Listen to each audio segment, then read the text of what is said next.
You can support this show at patreon.com/ASAPodcasting.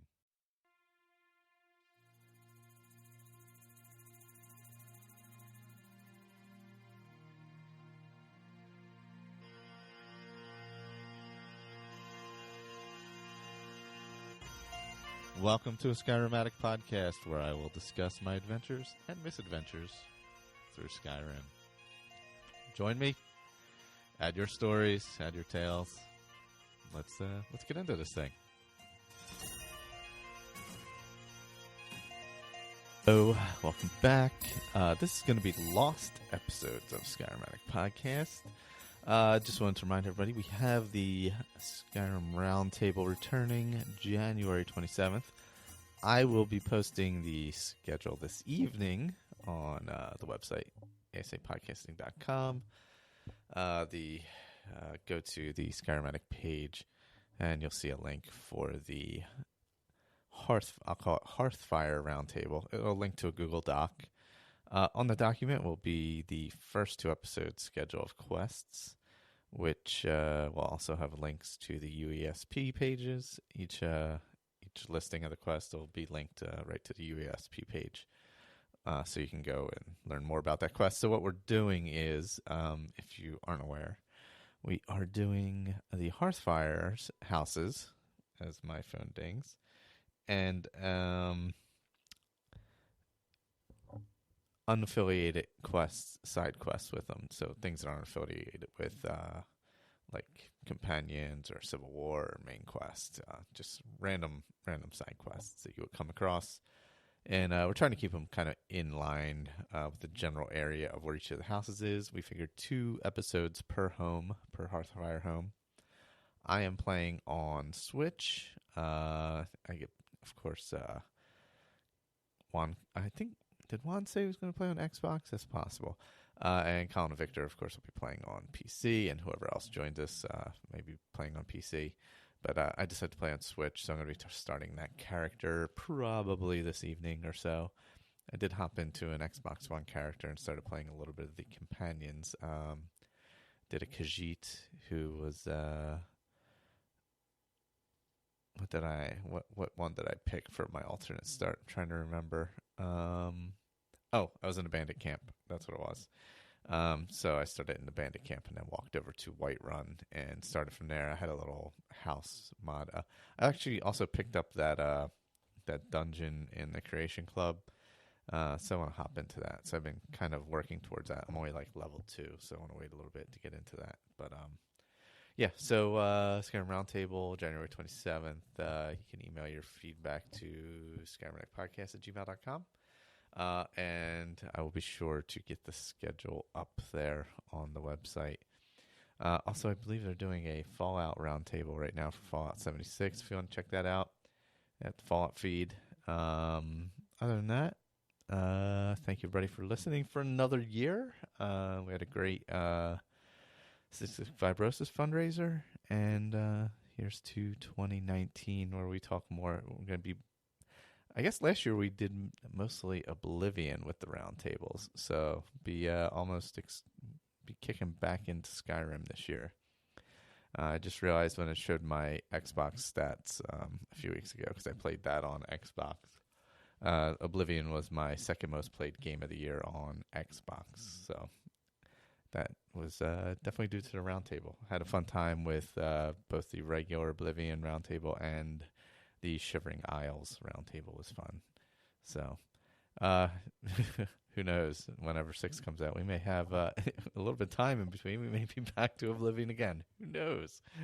Who knows? Anyway, thanks for listening. Here comes some lost episodes. Take care. Hello, everyone. I'm back. It's been like 2 weeks or so. I was away on vacation and things like that. Oh, and I got a crazy itch right now that I can't reach. That was crazy. Sorry about that. So I had like a week and a half break between playing, and I had forgotten where I left off. I mean, I knew I was doing was it Dawnguard on Legendary, and or I was heading into that anyway. I wasn't quite. I think I had just started it. I'd gotten to Fort Dawnguard. But yeah, so I had a save, and I'm like, man, where am I at? What am I doing? What am I up to? And apparently, I guess I was roaming around the Whiterun area, getting ready for all my Dawnguard festivities, and I ended up at Fort Greymore and saved in the middle of a battle. So I worked my way through Fort Greymore, just getting some stuff. Basically, I was doing a little building up my character a bit before I started Dawnguard fully. Before I went and got Serana, actually, to be more specific. So I went and got some gear, sold it off, did some enchanting, yada, yada, yada, that kind of stuff. And worked my way through Greymore, which has a bunch of different parts to it. It's by the Western Watchtower of Whiterun. It's out in that area. So, nice little bandit fort. Pretty cool. Went through there. Because I had no choice because I was in the middle of it. So, I do have invisibility now and all that jazz. I have a crossbow. I have my elven bow that I'm carrying along with my elven arrows, which I prefer to crossbow only because I have a lot more arrows than I do bolts because I can't make the bolts yet.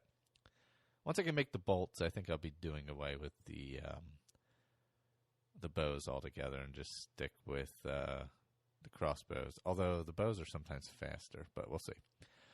After that, I started working my way up to get to Dim Hollow.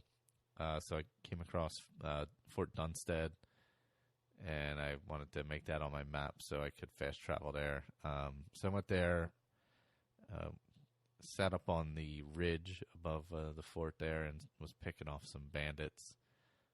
Worked my way inside, and there were some people there hired to kill me, which was nice of them. But I'm at the level now where I can one-shot the lowest level bandits, or like the lowest level Draugr, depending, if I'm in like a crypt or something like that. But yeah, I can one-shot the lowest level bandits. Other ones, it's a little more difficult, so I do use the invisibility and the muffle quite a bit. Those are, I think, with the quiet casting and the invisibility, I feel like those are musts as like a sneaky archer, especially when you're going through stuff alone. So I went through Dunstead and did that whole thing. There's also a little like a tavern, like a bar. They also have like a little tavern on the grounds there. And so I worked my way through that as well. The Stumbling Saber Cat, I believe it's called. After that, I kind of went back to, I went to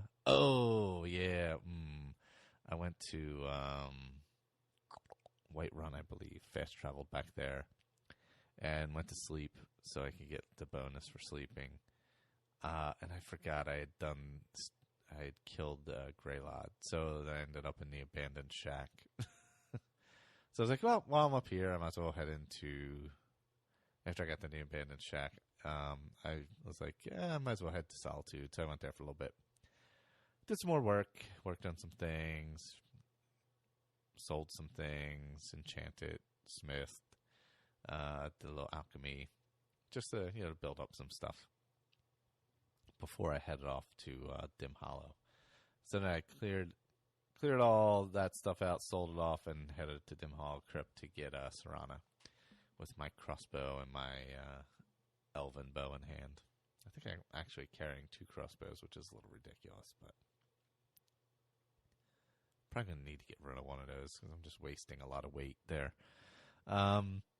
So Dim Hollow, you go in, there's that first part, there's a couple vampires talking to each other and some death hounds.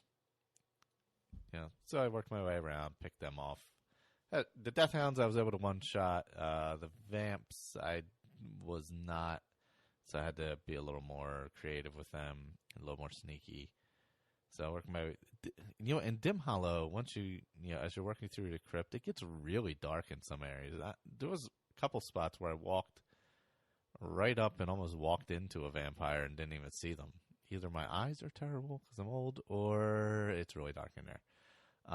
I remember playing it. I did play it as a Khajiit. I really liked playing a Khajiit because you have the Night Eye, which is awesome. I really like Night Eye. I'd forgotten about that, but it comes in handy in Dim Hollow. Quite frank, it comes in handy in the vampire areas because they tend to be a little darker. Because I guess they don't like the sunlight light for some reason. So I worked my way through there. Get to a master vamp right before Dim Hollow Cavern.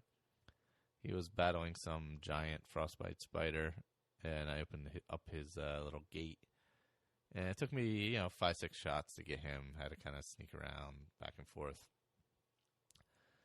When I got downstairs, or when I got to the cavern, I should say, there's these scrolls on the pedestal. I didn't take them. And I don't know why. I never do. But you hear the conversation going on outside between Lokil and one of the vigilants. Adavold, I think his name is, or something like that. But so you hear them, and you slip over there, and they're doing their thing. They end up killing the vigilant, I believe.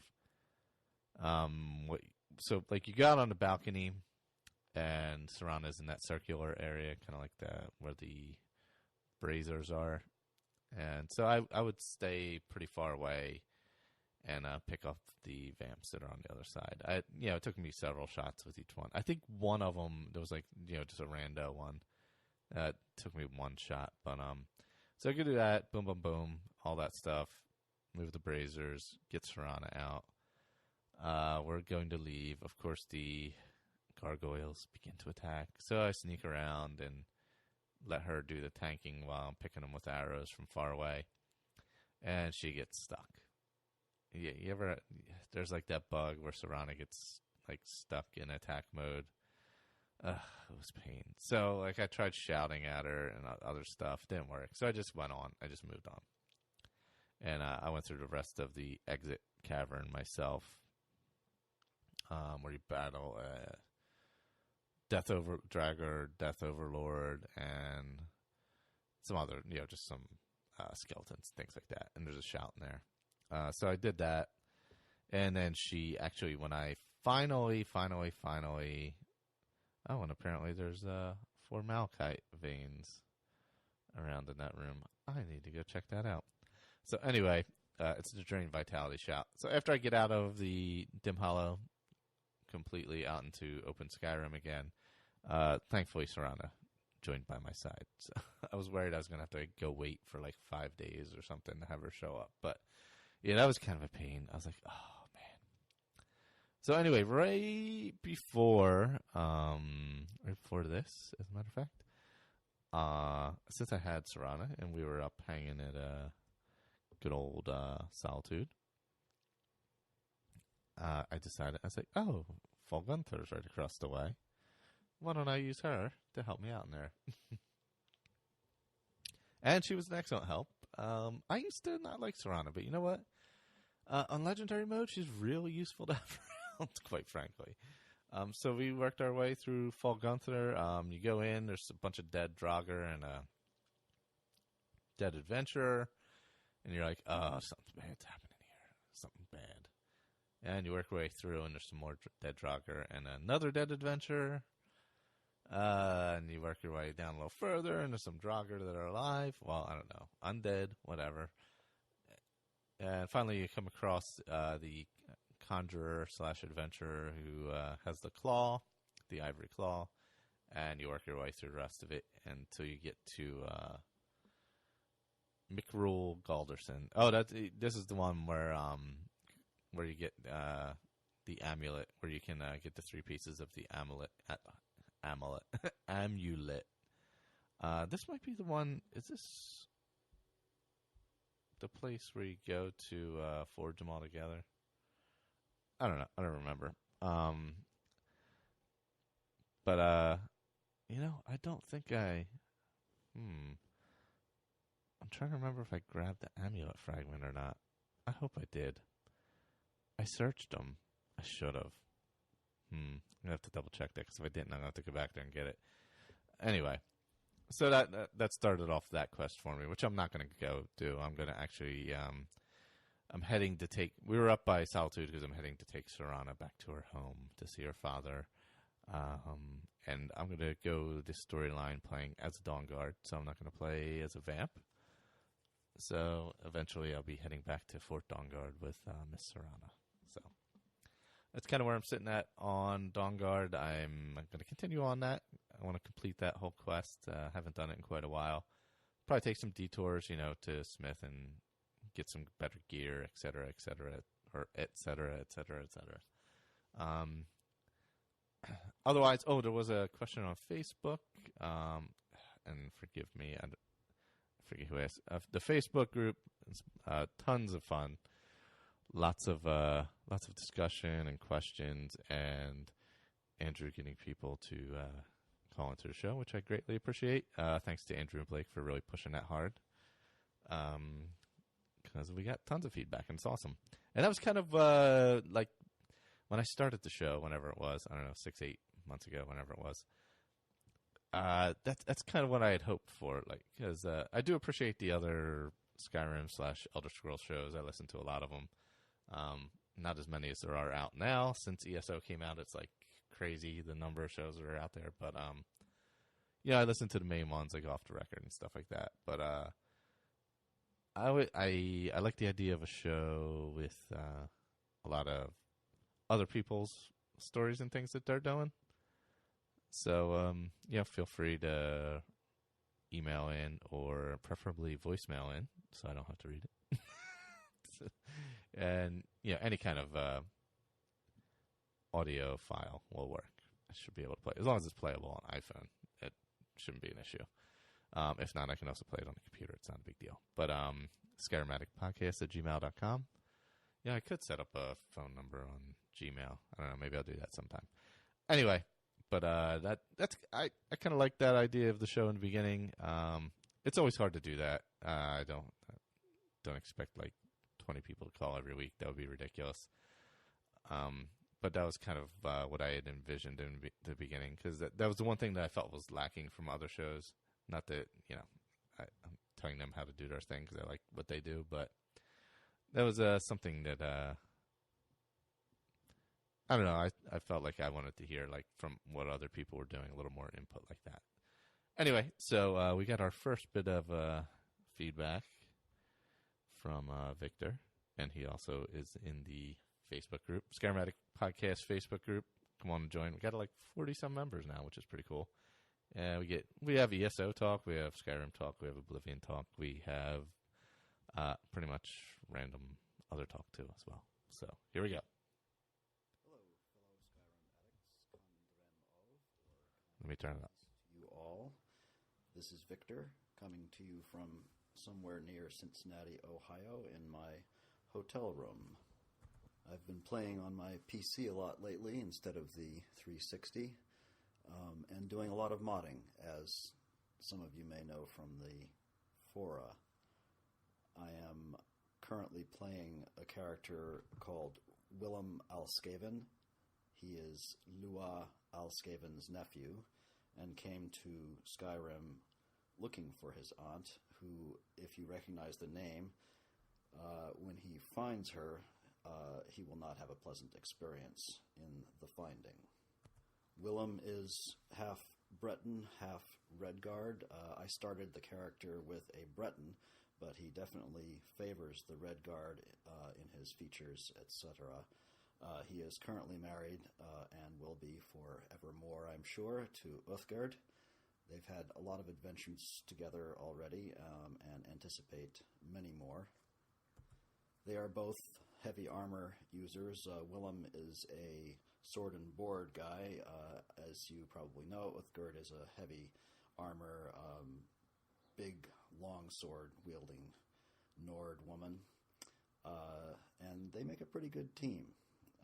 Both of them use archery occasionally when needed. When Willem came to Skyrim, he was staying, and still is staying, at his aunt and uncle's Riverside Lodge, which is a really wonderful mod located between Riverwood and Whiterun, right on the road, on the river, near the waterfalls. It's excellent. I've used it quite a bit and love it. As for the game, I am running about 60 mods, including Phoenix EMB, many textures and meshes, a lot of immersion mods like Frostfall and Hunterborn, both of which I really like. I'm also running a ton of little tiny touches, which are wonderful things like drinking fountains and hold border banners, little tiny things that just make the game just that much more pleasurable. That's about it for now. I'll post some screenshots to go with this. I have a background in photography, so I really love creating screenshots in the game. And I guess that's it. So peace, and maybe I will do this again. Thanks for listening. Thank you, sir. Yeah, I love hearing about it's not always about the big mods, but like the textures, the extra sounds, that's the kind of stuff God. Yeah, I wish I could do, obviously, on the which I can't do on the 360, obviously. But yeah, those things that just add the real feel to the game. What? Oh, sorry, just got confused by something I heard pop up on the screen. Just it adds like the bird sounds or anything like that, or the drinking fountains, just anything like that. Those things are the things I really, really enjoy. All right, let me. First of all, I was looking in Facebook to read something from the group, and now I'm getting 80 notifications. So I'm going to close that so I don't have that beeping constantly. All righty. So we will go with Keith next, and he's also in ye old Facebook group. Let me read his quick email first. Hey, I thought I would try and do this. Hope it's not too boring. Not much to talk about so far. Only level 4 on this one. And he talks about a quest at the Markar Stables. So here we go. Let me pull that up. It should be ready to go. Boom. Hey everyone, this is Keith from the Facebook group. I thought I'd send some information about my character I've been playing. I'm playing as a mage using the Dark Elf race. Right now I'm doing alchemy. For the first time, I'm really enjoying that, but I'm mainly focusing on destruction, one-handed, and archery. My destruction is 28, my one-handed is 20, archery is 18, sneak is 30, speech is 24, and my alchemy is 23. I'm only a level 4 character so far, so that's why I haven't really played a whole lot with him yet. But anyway, I started off by picking some ingredients through Riverwood and Whiterun and the farms around Whiterun. And then I did a walkabout from Whiterun to Falkreath and explored the areas over in that direction. Over there, cleared some plains out. I'm currently in Markoth, doing some quests in that area. There's a quest at the Markoth Stables. You can deliver some dogwood to the unstored keep, and that's quick 250 gold. Also, if you go to the Hog's Cure, deliver a potion to the Hog's, deliver a potion to Unstored Keep 2, that is another quick 250 gold.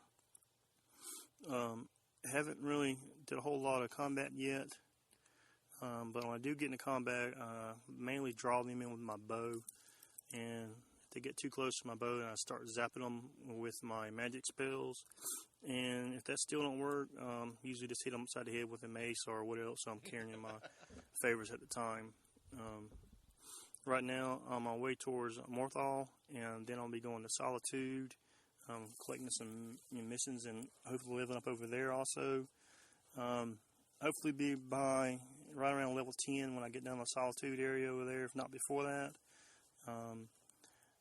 Then I'll be traveling my way back to start the Dark Brotherhood. I've done that before, but I've never completed that.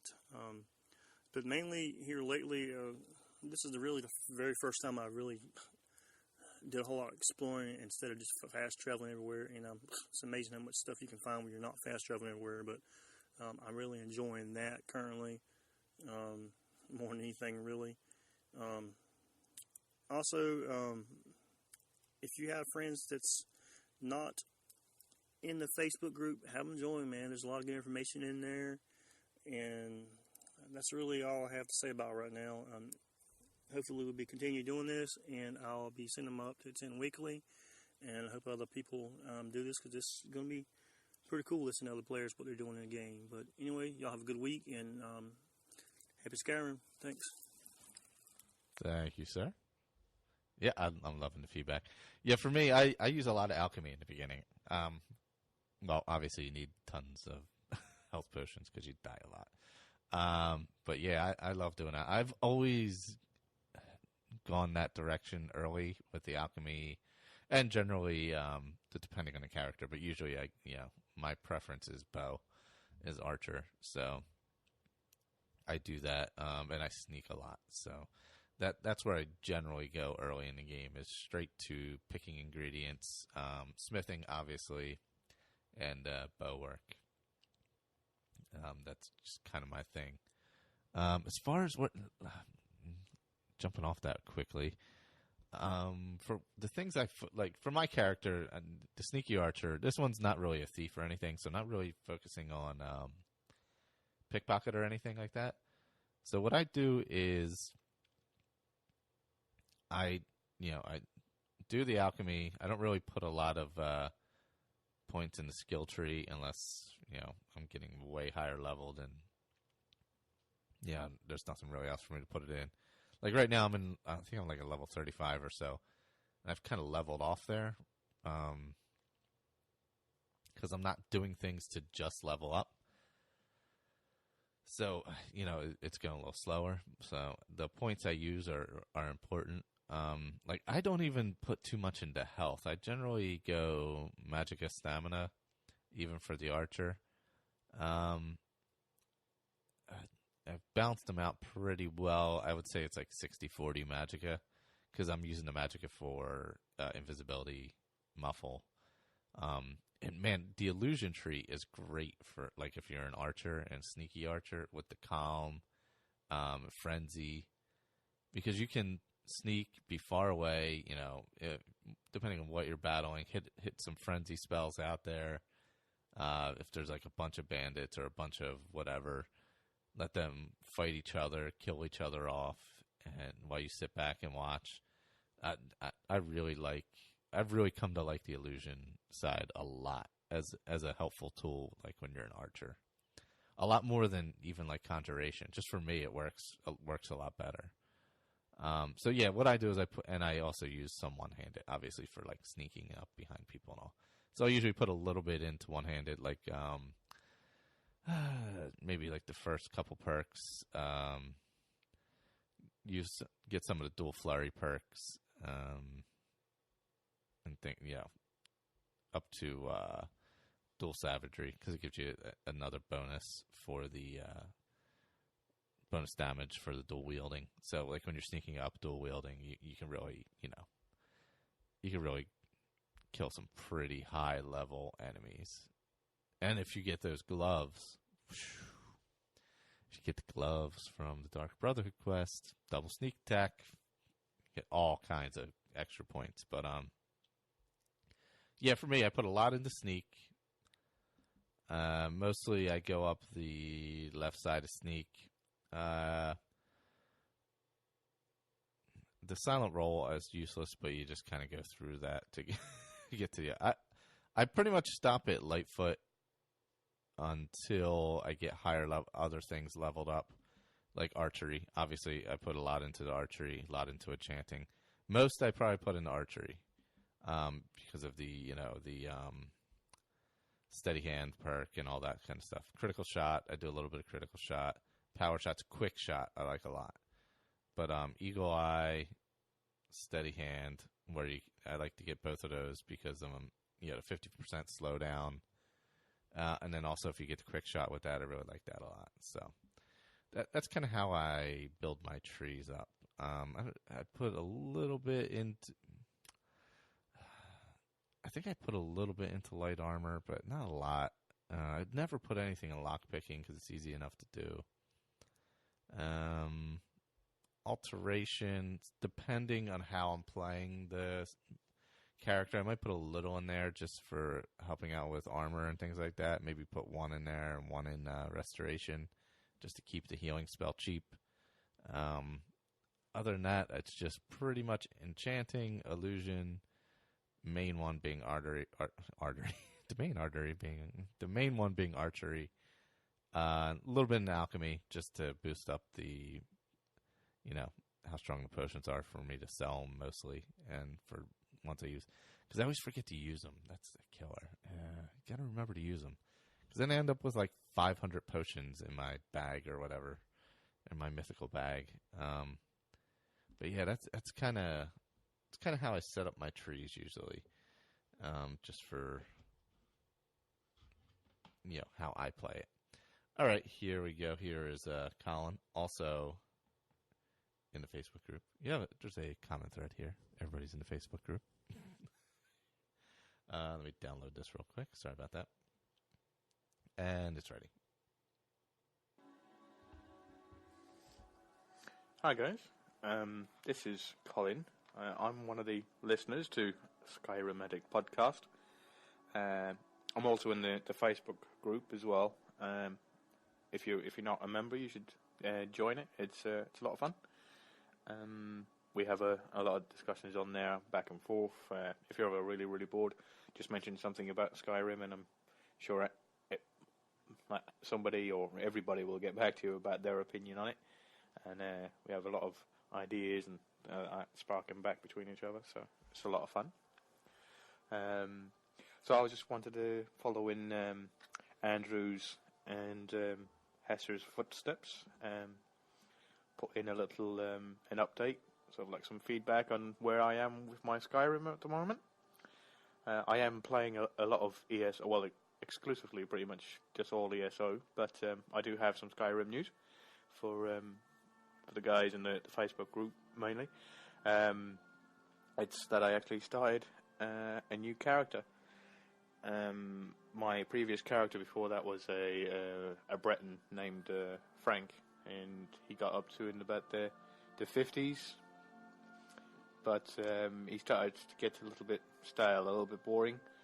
I noticed that when he went to face Alduin on the Throat of the World, where you're against him with Paarthurnax the first time you go up against him.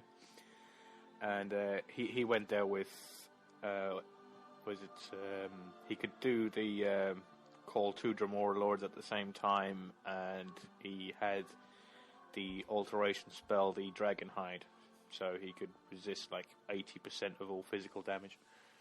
And he had all the two-handed perks as well. So he went there just with alteration spells and the 2 Dremora Lords, big ebony axe, and nothing else. He was like wearing a belted tunic, and he had like about 20 ultimate potions of health and magicka, and he went up against Alduin on legendary, and he didn't even die, not once. And it's just a little bit too easy, a little bit too boring. So I thought I'd create a new character. And I actually decided to do something completely different.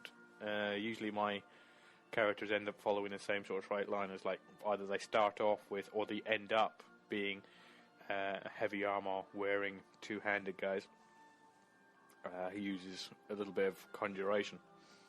But I thought I'd go completely different this time, and I think a few people in the Facebook group will be a little bit surprised as well. I created a Khajiit who's very sneaky and uses archery. Yeah, I created a sneaky archer. I think my opinion on sneaky archers is well known in the Facebook group, but a lot of people find it's a very popular playstyle.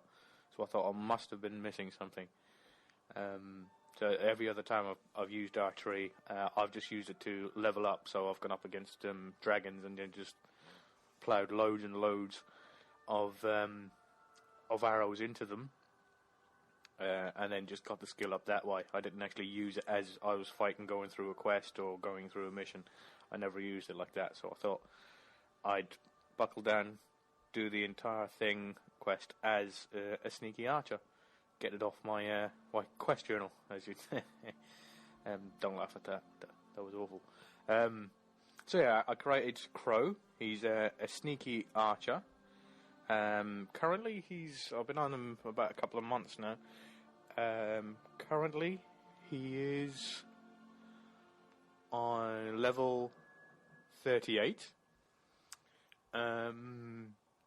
He's obviously a Khajiit. I've put most of my perks, in archery and sneak, which would help a sneaky archer, I suppose. That's probably why I put them in there. So let's see. Archery's on 89. I've got all of them apart from all the perks apart from critical shot, the last one, and bullseye, the 100 one. And in sneak, he's 96, and he's got all of them apart from the very last one, which I've never had before. Well, I've never had all of them in sneak before. Silence is awesome because as long as the animal isn't facing you, he can't see you coming up. You can just walk right up or run right up behind him, and then just start slashing on him because he doesn't. Unless he sees you, he can't detect you. So even you don't have to sneak anymore. You just have to run around. As long as they're not looking directly at you, they won't hear you coming. So that one was awesome. I never knew that one existed. And then the last one is going to be Shadow Warrior when he gets to the 100. And crouching stops combat for a moment and forces distant opponents to search for a target. So if you're in the middle of a fight and you're about to die, you can, if you're far enough away, just crouch down and then they just stop and start looking for you. So that one would be like uber powerful, I think. Other ones, I've put perks into speech. Speech is 51. Pretty much I went for speech straight away just so I could get the merchant perk. I have to have the merchant perk now in every playthrough. If I don't have it, then I get really, really annoyed and the controller goes across the other side of the room. And what else? Illusion is 59, but I have 0 perks in it. Alchemy is 52, and I have 0 perks in that. Let's see. Enchanting is 70, and I have 0 perks in that. And smithing is 73, and I have dwarven smithing up the heavy armor side, and then up to glass on the opposite side. So I think I'm just going to stop there. I don't really need to go to dragon to get the dragon stuff because I don't think he's going to get that far to actually need it. And then everything else is like 24. Yeah, so archery is the main one, and a little bit of light armor. I never really saw the point of light armor. So he's currently in those cultist robes.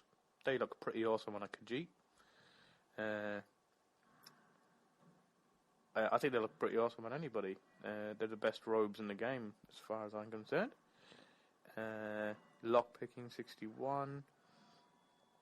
Well, yeah, he's just playing through. As far as missions go, what has he just done?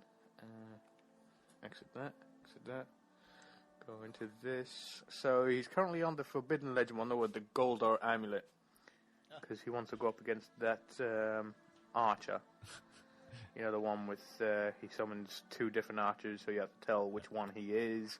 Oh, yeah, the pedestals. And then, oh wait, no, he's already killed him.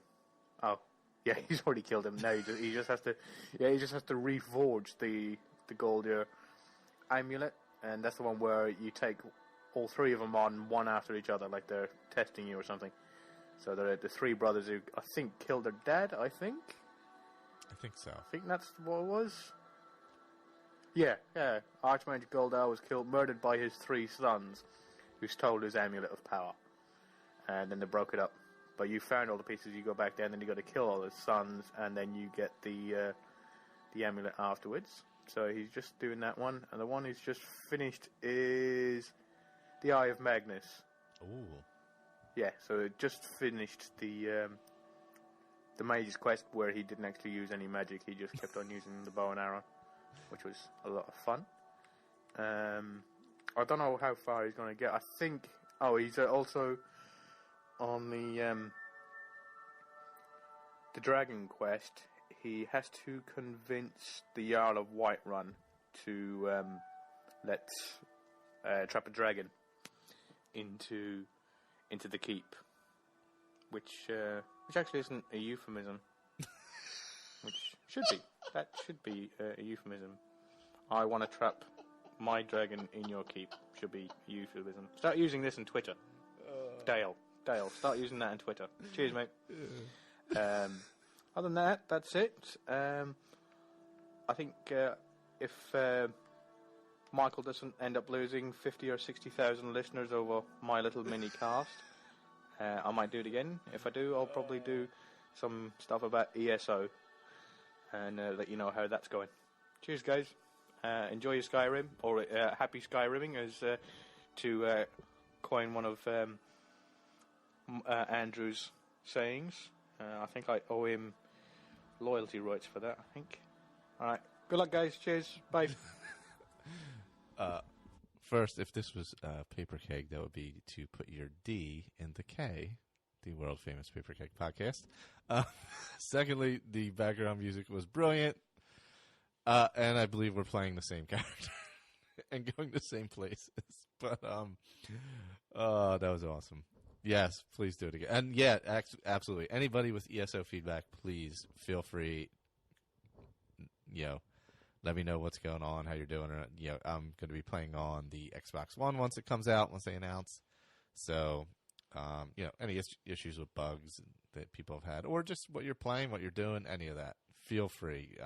Any of the games, even if you're just like going back and playing Oblivion or whatever, anything prior to that, also Morrowind, Arena, Daggerfall, any of that.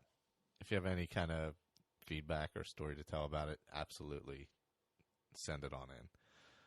And man, he's got better production value than I do. Jesus Christ. Oh, son of a bitch. All right. Let's get to and up next.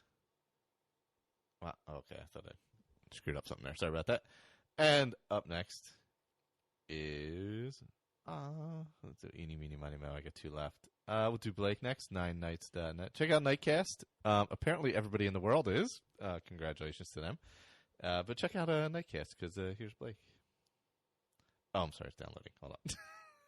That delay. Oh, the delay. So professional. I'm like an engineer. Like a radio engineer at a bad radio station. Hello, Skyrim Addict community. Blake here, a.k.a. Hesser. Trying something a little different this time. I'm in my car on my lunch break. And just want to throw something together real quick for the show. I've been doing a lot, been trying to wrap up a lot of miscellaneous quests. I don't know how I picked so many of them up, but I've got just this mega list of miscellaneous quests. So I'm running through those. Became a cannibal. It's the first time I've done that. That was interesting. So now I can eat people. But that kind of becomes a pain in the ass when you want to loot a body. And, do you want to eat this person or loot this person? Just adds another choice in the mix. But, I don't know. A lot of stamina now. I can run just all over the damn place. So I did that. I started the Mage's College quests. I've done maybe 1 or 2 of those. I'm still kind of got Riften on the back burner. I've been to every other city now but Riften. And I don't know why I keep putting it off, but I just keep putting Riften off for some reason. But main story quest, let's see. I did the stupid Thalmor party, and I got to go to the Ratway now and get what's his name? The Duber that's hiding in the Ratway. So, again, I got another quest to do in Refton that I'm putting off. But I guess that's been about it. I didn't have internet almost this entire month. So, luckily, I could play Skyrim offline with Steam. So, all the gaming I've been doing recently has just been nothing but Skyrim. So, I'm hoping to, now that I got it back on, pick up a couple different mods, which I know how to install the mods, but I don't know how to uninstall the mods. So, I don't want to really, OD my game with mods. I like to try out one or two at a time and be able to delete them if I don't like them and move on and try some other stuff. But I've seen some community members posting little descriptions of some of the mods they've been using, and really want to check some of them out. Just a little shameless plug here. If it's not up already, there should be a new Nightcast out if you want to listen to that. And I got another little project in the works. I've been talking to somebody, and we've been working on throwing around some ideas for another show. So if you just can't get enough of Hesser, then there may possibly be another show in the near future. Awesome. But that's my update for now. That should be everything, I think. Miscellaneous quest, cruising on, farting around, not doing the main story quest, and just still a lot of exploring. So if you got your own tale, we'd love to hear it. And thanks, everybody. Thanks, sir. Like I said, check out Nightcast and 9 Nights. Yeah.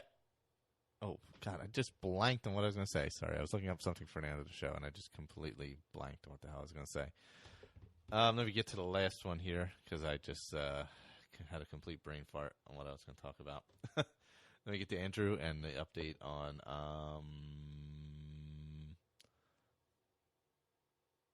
let's see. Whoops. Oh, sorry. All right, I thought there was a voicemail in here. It's actually, we were having a discussion on the Facebook group about kind of like a everybody kind of do the same quest kind of thing, but you would have to play somehow randomize the character that you played, so it wouldn't be something you necessarily were comfortable with. So we're just kind of banding back and forth on how to do that and all that. But hopefully I didn't miss anything else from Andrew. And it was just that. But yeah. So if you're interested in that, also we were thinking about doing something with that. Check out if you're not on Facebook, feel free to email in and we'll connect it up somehow. Yeah, because we were talking about doing something like that where a couple people play, like, say, go through, I don't know, the beginning to Bleak Falls Barrow or whatever, and you do it as X character or Y character, or, you can only use this type of weapon, or you have to use magic, or you can't use this, or, randomize the character somehow to give people a different experience than they're used to playing. So that was kind of something we were bandying about in the group. See, things are always being talked about in the group. And there's also ESO Talking Group for those of you playing that, and hopefully on here as well. But I think that's all I got. I got to edit this, as well as I have to edit the Chatterbox from the other night before Michaela kills me, since it's like 4 days later. And so you can check out the Facebook group, like I said. You can email at skyrimaddictpodcast@gmail.com. Check out Chatterbox Podcast. Chatterbox is 2 words, not one. I think it's chatterboxpodcast.com. I don't really ever go there, so I don't know the actual site. But, also, I have new artwork, and that's just a rough copy of it that I took a picture of real quick. I got to wait for the original to come in from across the vast ocean. So thank you to Claire for that. And Claire has an Etsy store where she does some amazing prints. Everything from Supernatural, Twin Peaks, X-Files, Marvel, Harry Potter, Doctor Who, all kinds of stuff, kind of in a similar vein as the artwork you see for the podcast. Hopefully that is the new artwork you're seeing, and I didn't screw up something. So it's kind of in that vein. There's like there's an Avengers Hogwarts mashup kind of stuff. Some really, really cool, interesting things. So check out Claire's Etsy store. She's at etsy.com/shop/MayaFirePrints. And Mayafire is MAIAFIRE Prints. If you search that in Google with Etsy, it'll pop up. But she's awesome. She does awesome stuff. And she's on Intro to X if you want to check that out, where I appear randomly at times. All right, everyone. That's all I got this time. Thank you to everyone for the feedback. Please keep it coming in. Wow, 46 minutes. That might be a record for a solo show on this round here. And I'll see everybody next time. Well, hello, everyone. Another scintillating episode of Skyrim Addict Podcast. So today, May 8th, 2014, we received the ESO console news, or part of it anyway, that it'll be delayed at least 6 months. So there's that, in case you haven't heard that. In case you haven't heard that, it will be delayed 6 months. Apparently, they're doing something where you can start on the PC and then move your character right over to the console. And you obviously have to buy both copies, I believe. I don't remember the exact details of that, but that that's fine and all. But then that kind of screws people who are only playing on the console, and then you have a bunch of people who are starting out who might be like all completely maxed out and stuff, and then move over to the console all fully maxed out, ready to go. So I don't know. That's kind of weird. Like, I understand why they're doing it, but I'm not like hugely upset that they're delaying it. A little disappointed. I want to start playing it hopefully in June, but obviously that's not going to happen. But I'd rather see them get it right and have everything working, for the most part properly before releasing it, rather than just go ahead and jam it out there. So, and I think as a whole, waiting is better than doing that. Obviously, it's not optimal, but I'm sure there's other financial reasons as well. If they wait those 6 months, it puts them in the Christmas market, which kind of makes sense. I'm sure it's a different fiscal year for the company as well. So, profits and losses, all that good stuff. So I'm sure there's multiple reasons besides just the fact that they're not quite ready or whatever. But yeah. So that's the quick ESO news. That's the first news item ever on the show. I'm big on the news. So anyway, been playing a little bit. Still in the Dawn Guard, working the Legendary still with my female, something or other. I forget what she is offhand right now. Anyway, same character. We were working our way up to go to Castle, Volcar, or whatever it is. Return Serana to her joint at the castle. So basically, found her. I think I talked about that last time, and I found her and all that. So I did. She was a fantastic companion for a little while. I don't have her currently. I've dropped her off at the castle, but man, she was real helpful. Serana and I, we stopped at Volskig or Volksig. I don't know how you say it. Volskig. That sounds pretty Norwegian. The Nordic barrow up there by Solitude. That's, I believe, part of what quest is that? Where you get the Fang, the dragon dagger thing, dragon priest dagger. I'm trying to read the name here. Kavonzane's Fang. I know it's called Fang, but yeah. I'm not doing that quest, but obviously you get that. So I went through Volskig with her, which was pretty cool. She was very helpful. I added a little bit of conjuration while I was going there with her. So basically what I did is I kind of laid back. Serana's pretty good, so I let her go ahead. She was taking care of some draugrs and stuff for me. I was in the back. She was conjuring, and I was like, you know what, I'll conjure some Flame Atronach. So did that. Hung in the back, hit out. Shot lots of arrows, so that's pretty cool. I stayed pretty safe most of the time, except for when she'd step on pressure plates as I was going past traps, and then she'd get me killed. But other than that, we were doing good. We got to the end, battled the Death Overlord, which isn't quite the end, but yeah, we got there. And I like that chamber where that Death Overlord is, because you go up these big steps and into this like room, but then like there's a small set of steps up to the left, and he's kind of just sitting on a throne up in a little hallway, which is different than a lot of them where it's wide open and you can take like these long shots usually. This one, if you're not really paying attention, you can run up there by accident and get really screwed. So I kind of remembered he was up there after playing it 85,000 times. So, I snuck up there. Plus, I sneak everywhere anyway. So, and Serana's a very good sneaker. They don't usually see her. So I conjured up a little Flame Atronach up there to get him moving, and shot lots of arrows and let Serana do her thing, sucking the life out of him with her vampness and conjuration and all that. So that was a cool battle. And I got the Dragon Priest mask at the end. You go out of out of the barrow and then around the back, and there's you go out the entrance wherever the Overlord's sitting there, and there's a Dragon Priest. So you go up to the word wall, and then here comes the Dragon Priest. So I was pretty sneaky there. I was able to get to the word wall, get behind something, hide out, and once again, a little sneaky, shooting arrows, working with Serana. Lots of arrows.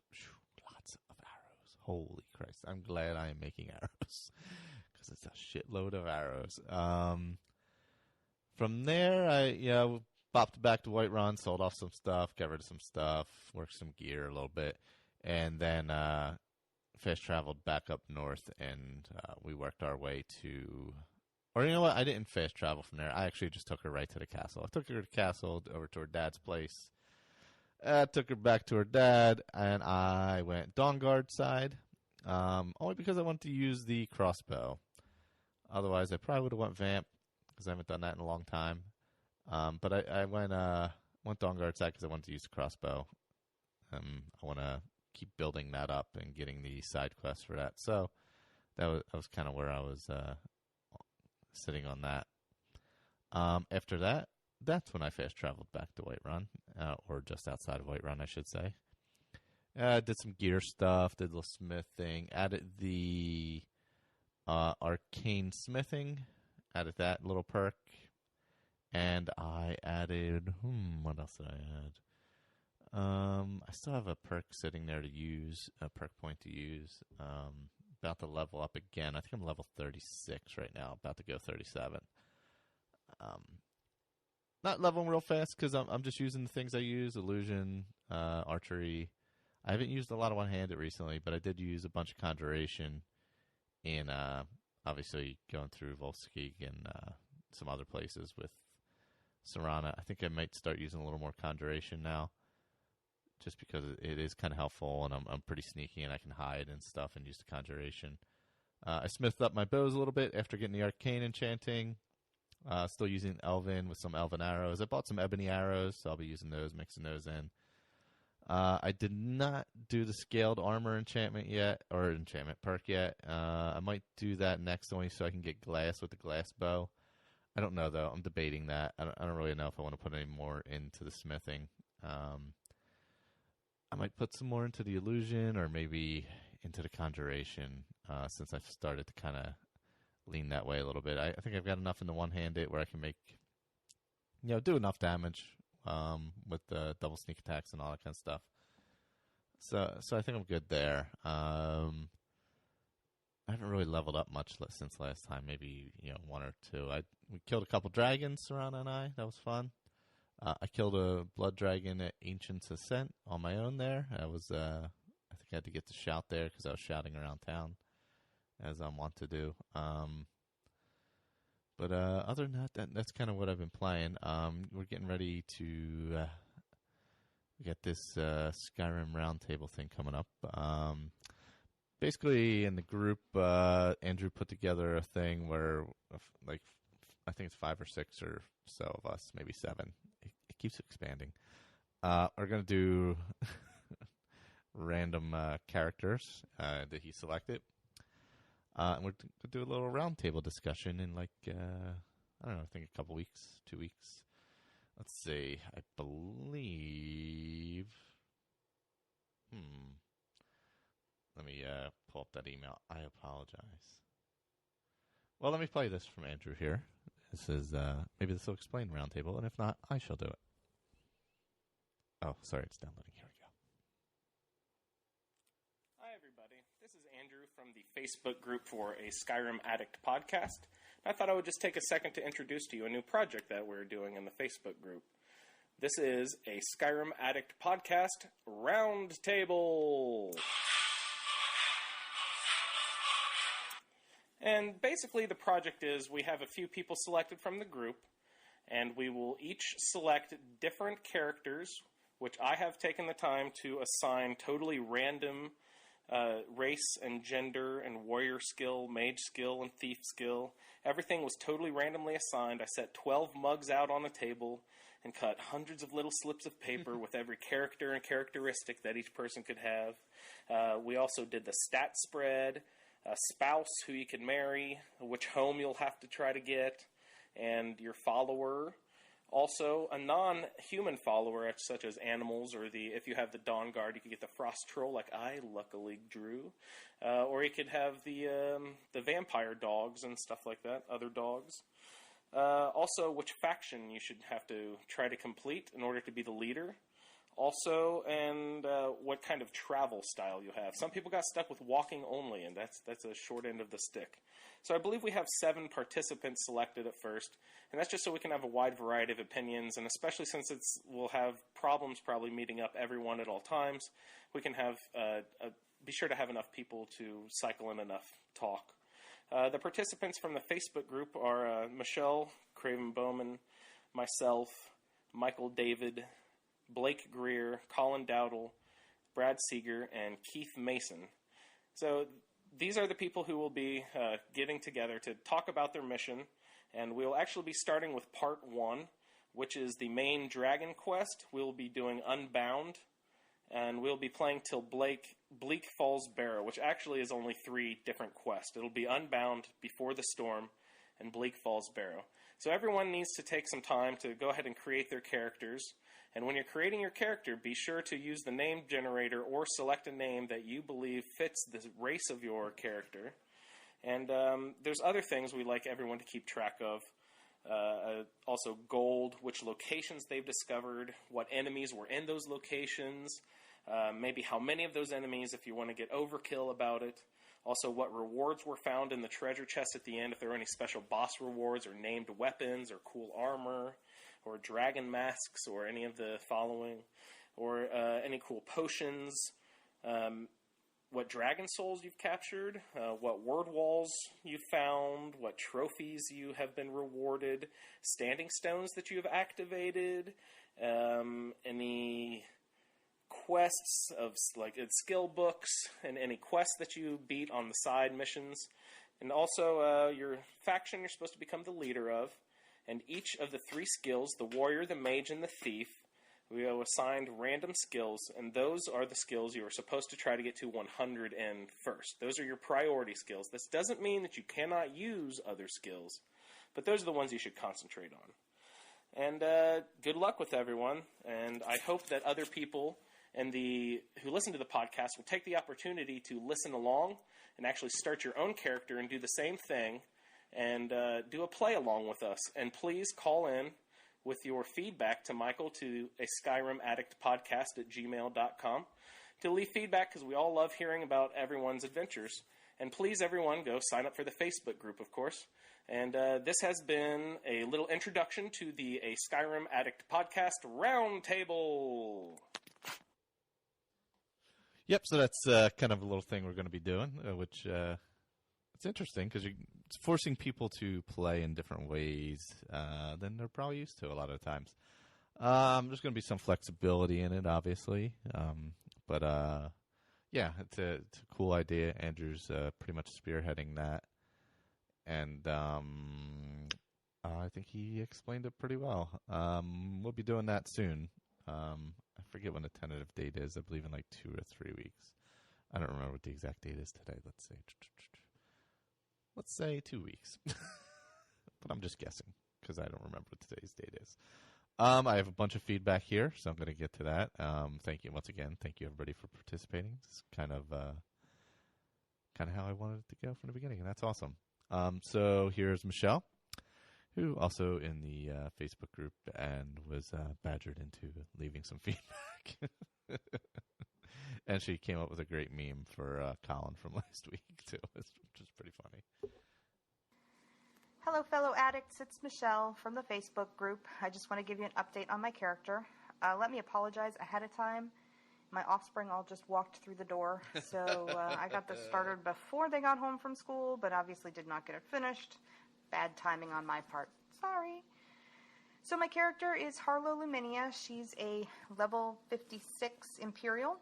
I've got the main quest and all the major side quests and factions. All that is finished. I'm currently working on Dawn Guard. I just came out of the Soul Cairn. I've got Serana with me, obviously. So my character, she's basically just a tank. Heavy armor, two-handed, almost no magic at all. I do a lot of enchanting and smithing just because I think it's fun. I currently am using a Daedric bow and arrows for distance, and then I've got Wuthrad that I'm using, wearing Nightingale armor right now just because I've got to get that light armor leveled up just for leveling. I do play on PC, and I have quite a few mods. I fully admit that the vast majority of my mods are house mods because I'm a girl and I like houses. Shut up. I also really like the new Bard Songs mod. That's one of my favorites as well. You can hear the Bard songs from other artists, like it's got Maluka on there and that kind of thing, which is nice because, you know, the plain old bards over and over again get kind of boring. One of my other favorite mods is the Instant Merchant mod. That's the one I was talking about on the group the other day with Goonie. It is not a Goonies mod. It is the Instant Merchant mod. Goonie is the Instant Merchant. The Goonies mod would be awesome. Which is great because, you know, then you can just call her up anytime and get rid of all your crap. I also have several mods, several, that make all your shit lighter, which makes me super happy because I carry around a lot of useless potions and scrolls and crap. And I like it to be lighter. I also have one that makes dragon bones lighter because I'm a cheat. Sorry. But those are my favorites when it comes to the mods. I guess that's really all I've got right now. I could talk about my new character, but I don't know if we're supposed to do that yet, so I won't. Andrew will slap people down. That's it for now. Thanks. Thank you, Michelle. Yeah, you don't want Andrew slapping you down. That would be no good. I would love to have lighter potions and dragon bones because I carry a lot of crap around as well. I always go, you know what? I'm just not going to carry that many potions. And then I end up making them and they're all in my bag. And I'm like, well, I'll start using them. And then I get back from a battle and I'm like, God, I never used any. And I got all these here. So I got to remember to start using them. I just always forget. So I always have like 500 potions in there or something. It's kind of ridiculous, actually. But yes, Michelle taking part in the round table as well. So we're going to go on to Colin next. And I believe he's got a little ESO update, actually. He's playing, I assume, well, obviously on PC. Since unless he's playing in the future. I guess that's possible. Hi guys, this is Colin. I'm going to do another little mini cast. I thought I'd send another one in, seeing as the internet didn't explode the last time I done one. I will tell you, I have recorded this a couple of other times, and it ended up being like 15, 20 minutes long. So, yeah, I would have been strung up by my ankles and flayed alive if I went on that long, because I listen to it and it's quite boring. I ramble off just because I'm so excited. I really enjoy Elder Scrolls, and there's so much stuff in it that when I start talking about something, I'll go on and on about it, because I want to share it with you guys, but it ends up just me rambling on about something you probably don't want to hear about. So I'm just going to try and keep it short and hopefully sweet, with a little bit of bitter aftertaste for a few. They'll know who they are by the end. So my character that I created, his name is Calf. He is a Breton. He's currently level 4.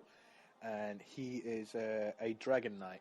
It's a class system, and I think that's pretty standard for MMOs. I'm not 100% sure how other MMOs work. Actually, I'm not 100% sure how this MMO works. I don't really know what I'm doing in this one either. It's just that I've been playing for ages, and I thought I'd tell you how I'm doing everything wrong, so you can learn from my mistakes. There you go. That's what I'm doing. So he is level 44 Dragon Knight, so it's a class system. So here, what I didn't know was I can't get my character and walk into a shop and buy a conjuration spell, so I can conjure up a mud crab or a Lydia. I can't conjure one of those up. A Dragon Knight can only use Dragon Knight powers, and he just uses those ones. Luckily for me, the one that I chose works well for my type of character. He's a heavy armor guy, and he uses two-handed, and I think that sort of suits it quite well, because all the abilities that you can use as a Dragon Knight increases your armor, increases your spell resistance, and you can heal yourself. It doesn't bother with healing other people, because, well, why would you want to do that? If they're going to die, then that's their own stupid fault. Basically, I do everything on my own. I'm an ex-Skyrim player. He used to do everything on his own, and luckily, they did actually take that into account when they made it, because the main storyline, as far as I know, is all single player. We can't group together me, Sherry, and Yana can't group together and then go along and do the main storyline. You actually do that on your own, and you can do it on your own. It's set to a scale of a difficulty. Obviously, you can go in there too early and get your taint handed to you quite badly, and that's happened to me a few times. And you have to do in that what you'd have to do in Skyrim. You would have to turn around and walk back out again. You wouldn't be able to walk up against the Mac Daddies of Briarhearts and take him down one-on-one in Skyrim, and you wouldn't be excuse me, you wouldn't be able to do that here either. So if you do go in there too early, you'd have to turn around and walk away and wait until you level up and then go back in. But you still do it Skyrim style. You still do it singly, and you are the hero. You're the Mac Daddy. You're the guy who's going to save all of Tamriel. It's not you and 160,000 other people all having the same sort of things happening to them and doing the same things. You're just the guy in the main quest, and with a few other quests as well. So everybody talks to you like you're the champion. Luckily enough. It keeps your morale up as they're talking about you being the champion of this and the hero of that. He uses a few other things as well to help him out. Blacksmithing. He's currently in the top-notch dwarven gear he can make. So all his armor will look relatively kind of the same because he'll make them in the Breton style. I know of a few other motifs, so I can make Orcish armor and Dark Elf and other stuff like that.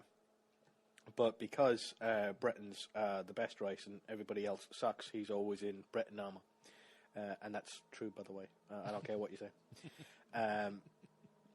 He's always in Breton armor, but it changes. It looks, the better the quality of the material, like the dwarven material, and the higher level it gets, the better it looks. I think I'm 2 levels away. I think it's when I'm level 46 I can start using ebony. But that's still only halfway up the scale for blacksmithing, because I'm only on level 29, and it goes up to level 50. So I can't wait to see what materials they're going to be using, because I don't think they can use like dragon bones, because there's no dragons in the story at all. Even though this guy, our class is called Dragon Knight, there isn't really like dragons in the story. He looks pretty cool.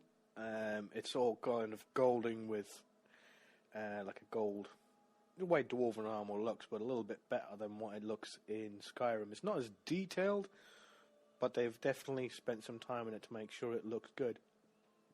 And then he uses provisioning as well, which is basically cooking stuff, and then it increases your magicka. So, like, you know, he had a ring of increased magicka in Skyrim. Well, this is what the food does here. So you'd eat that food, and it increases your maximum magicka by about 20% or something like that. So that's about it. I do have another character. It's called General Artemis.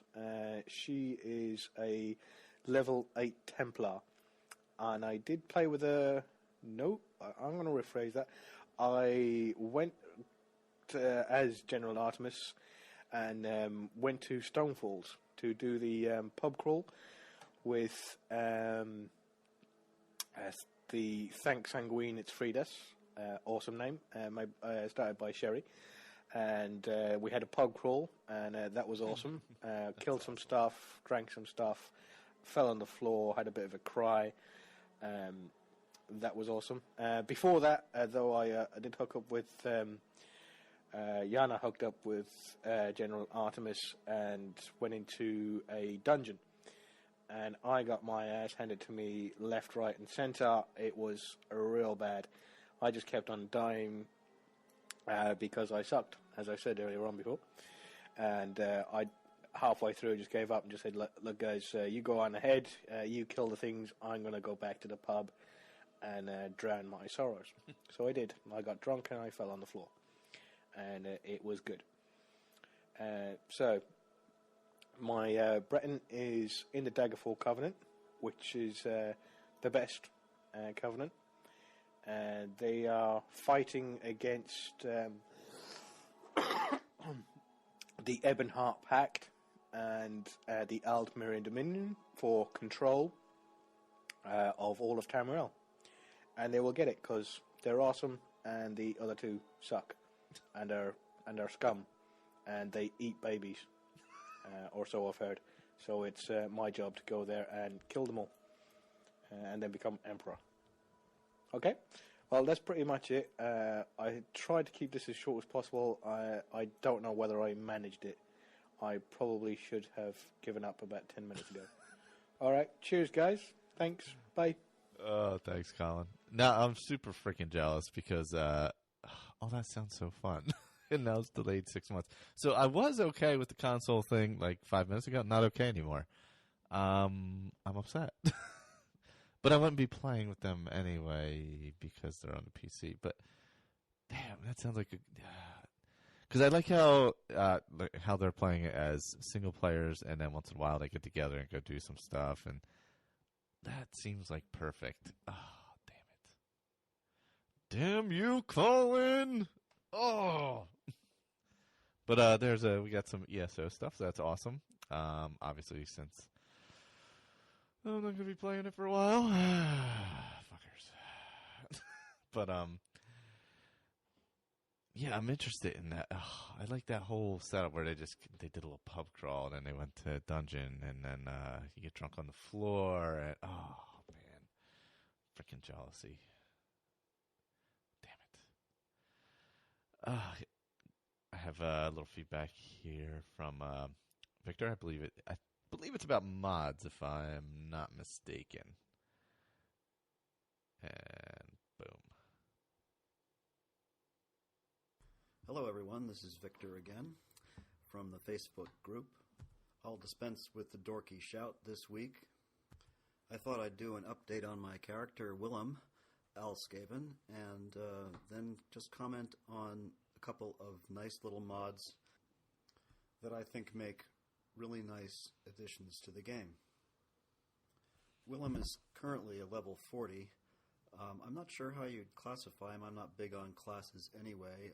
He's a heavy armor wearer and user, somewhat of an archer, and sword and board. He likes Dawnbreaker a lot and uses a wooden shield. I know that's kind of light duty, but he likes it that way. It's light and easy to use. He has used the Buckler of Isgramor, which is, I think, part of the vanilla game, though I'm not sure. I do use Skyrim, which is among other things, a perk system overhaul, and currently his archery is at 81, his light weaponry is at 90, his alchemy is at 72, heavy armor 74, block 55, and smithing 88. Those are the most important perks that he's using right now. The trees are very different in Skyrim, and the values are different as well, so it's kind of hard to compare to the vanilla game. Willem and his partner Uthgerd had a little spat last night, and he took quite a while finding her. She found her way to the Temple of Mara in Riften, and it took Willem quite a long time, and in fact a little bit of console command chicanery to actually find her. I'm not sure why she ended up there, but there she was. So they're back together now and happy as ever. Uthgerd is earnest and powerful and forthright and all those good things, and makes a wonderful partner.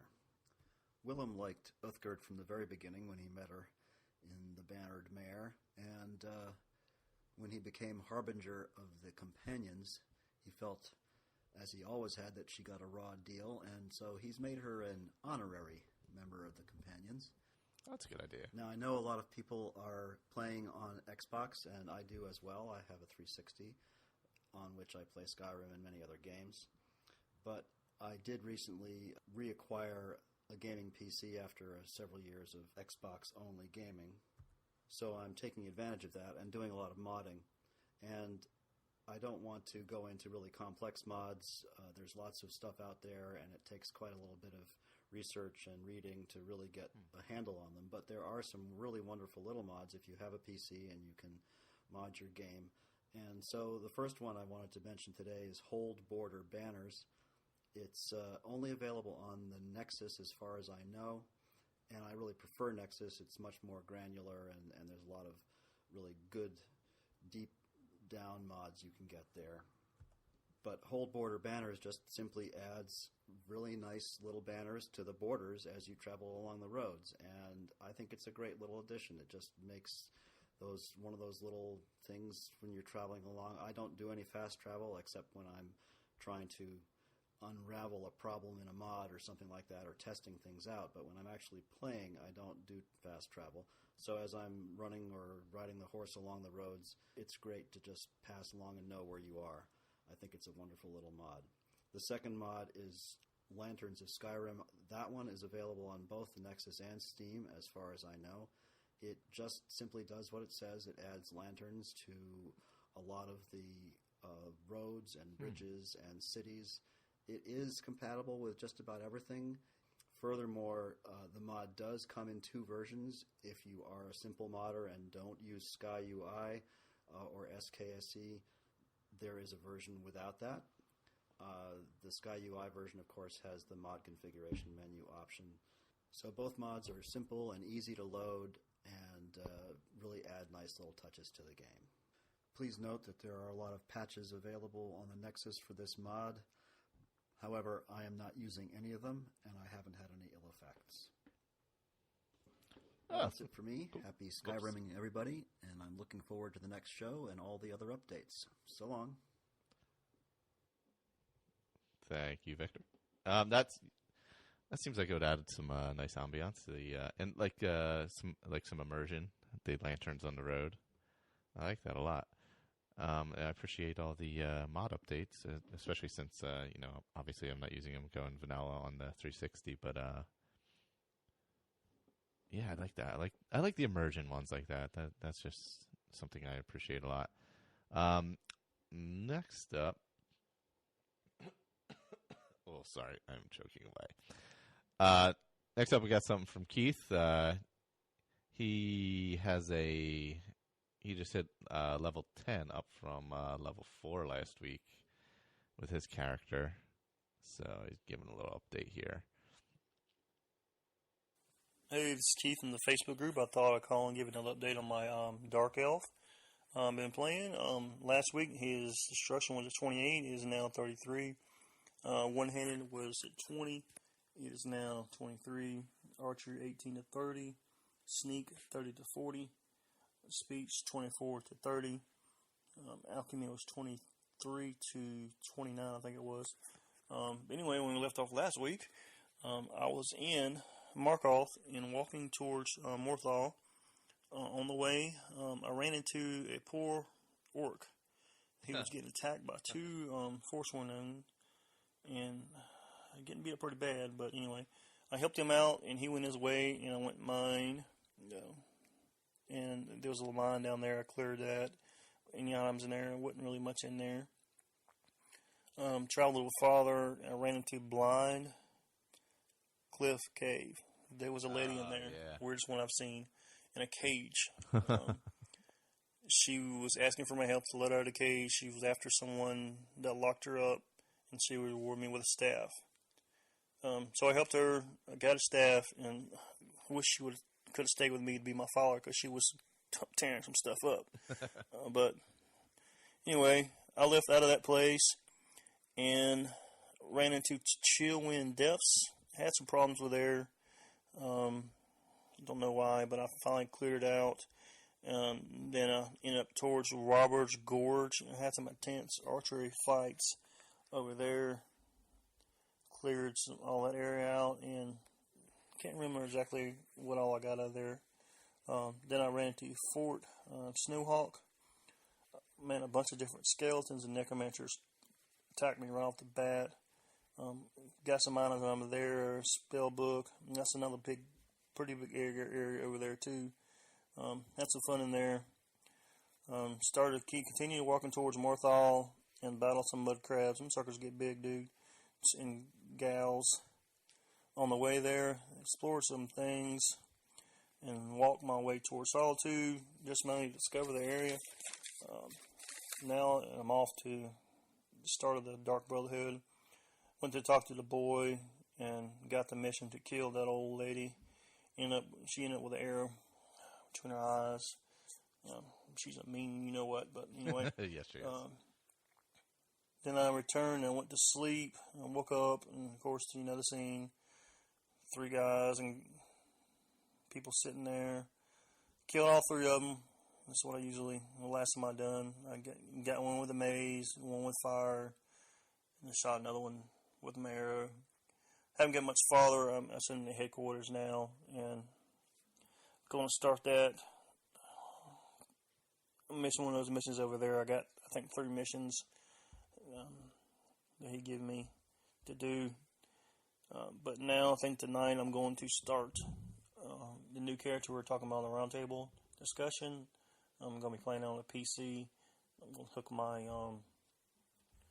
360, my PC up to the TV and play it on that way. I can play on my big screen. But anyway, hope everyone's alright, and hope some other people send us some updates too. You have a good one, and we'll catch back with you next week. Thanks. Yeah, Blackcliff Cave. That's the one where you go in, and Melka, who is the Hagraven, is in the prison, or Blackcliff Bastion, or whatever it's called. And you get her out. And she's like, help me kill my sister, or whatever the hell her name is, Petra, or something like that. And you gotta stop the damn Forsworn, who I hate.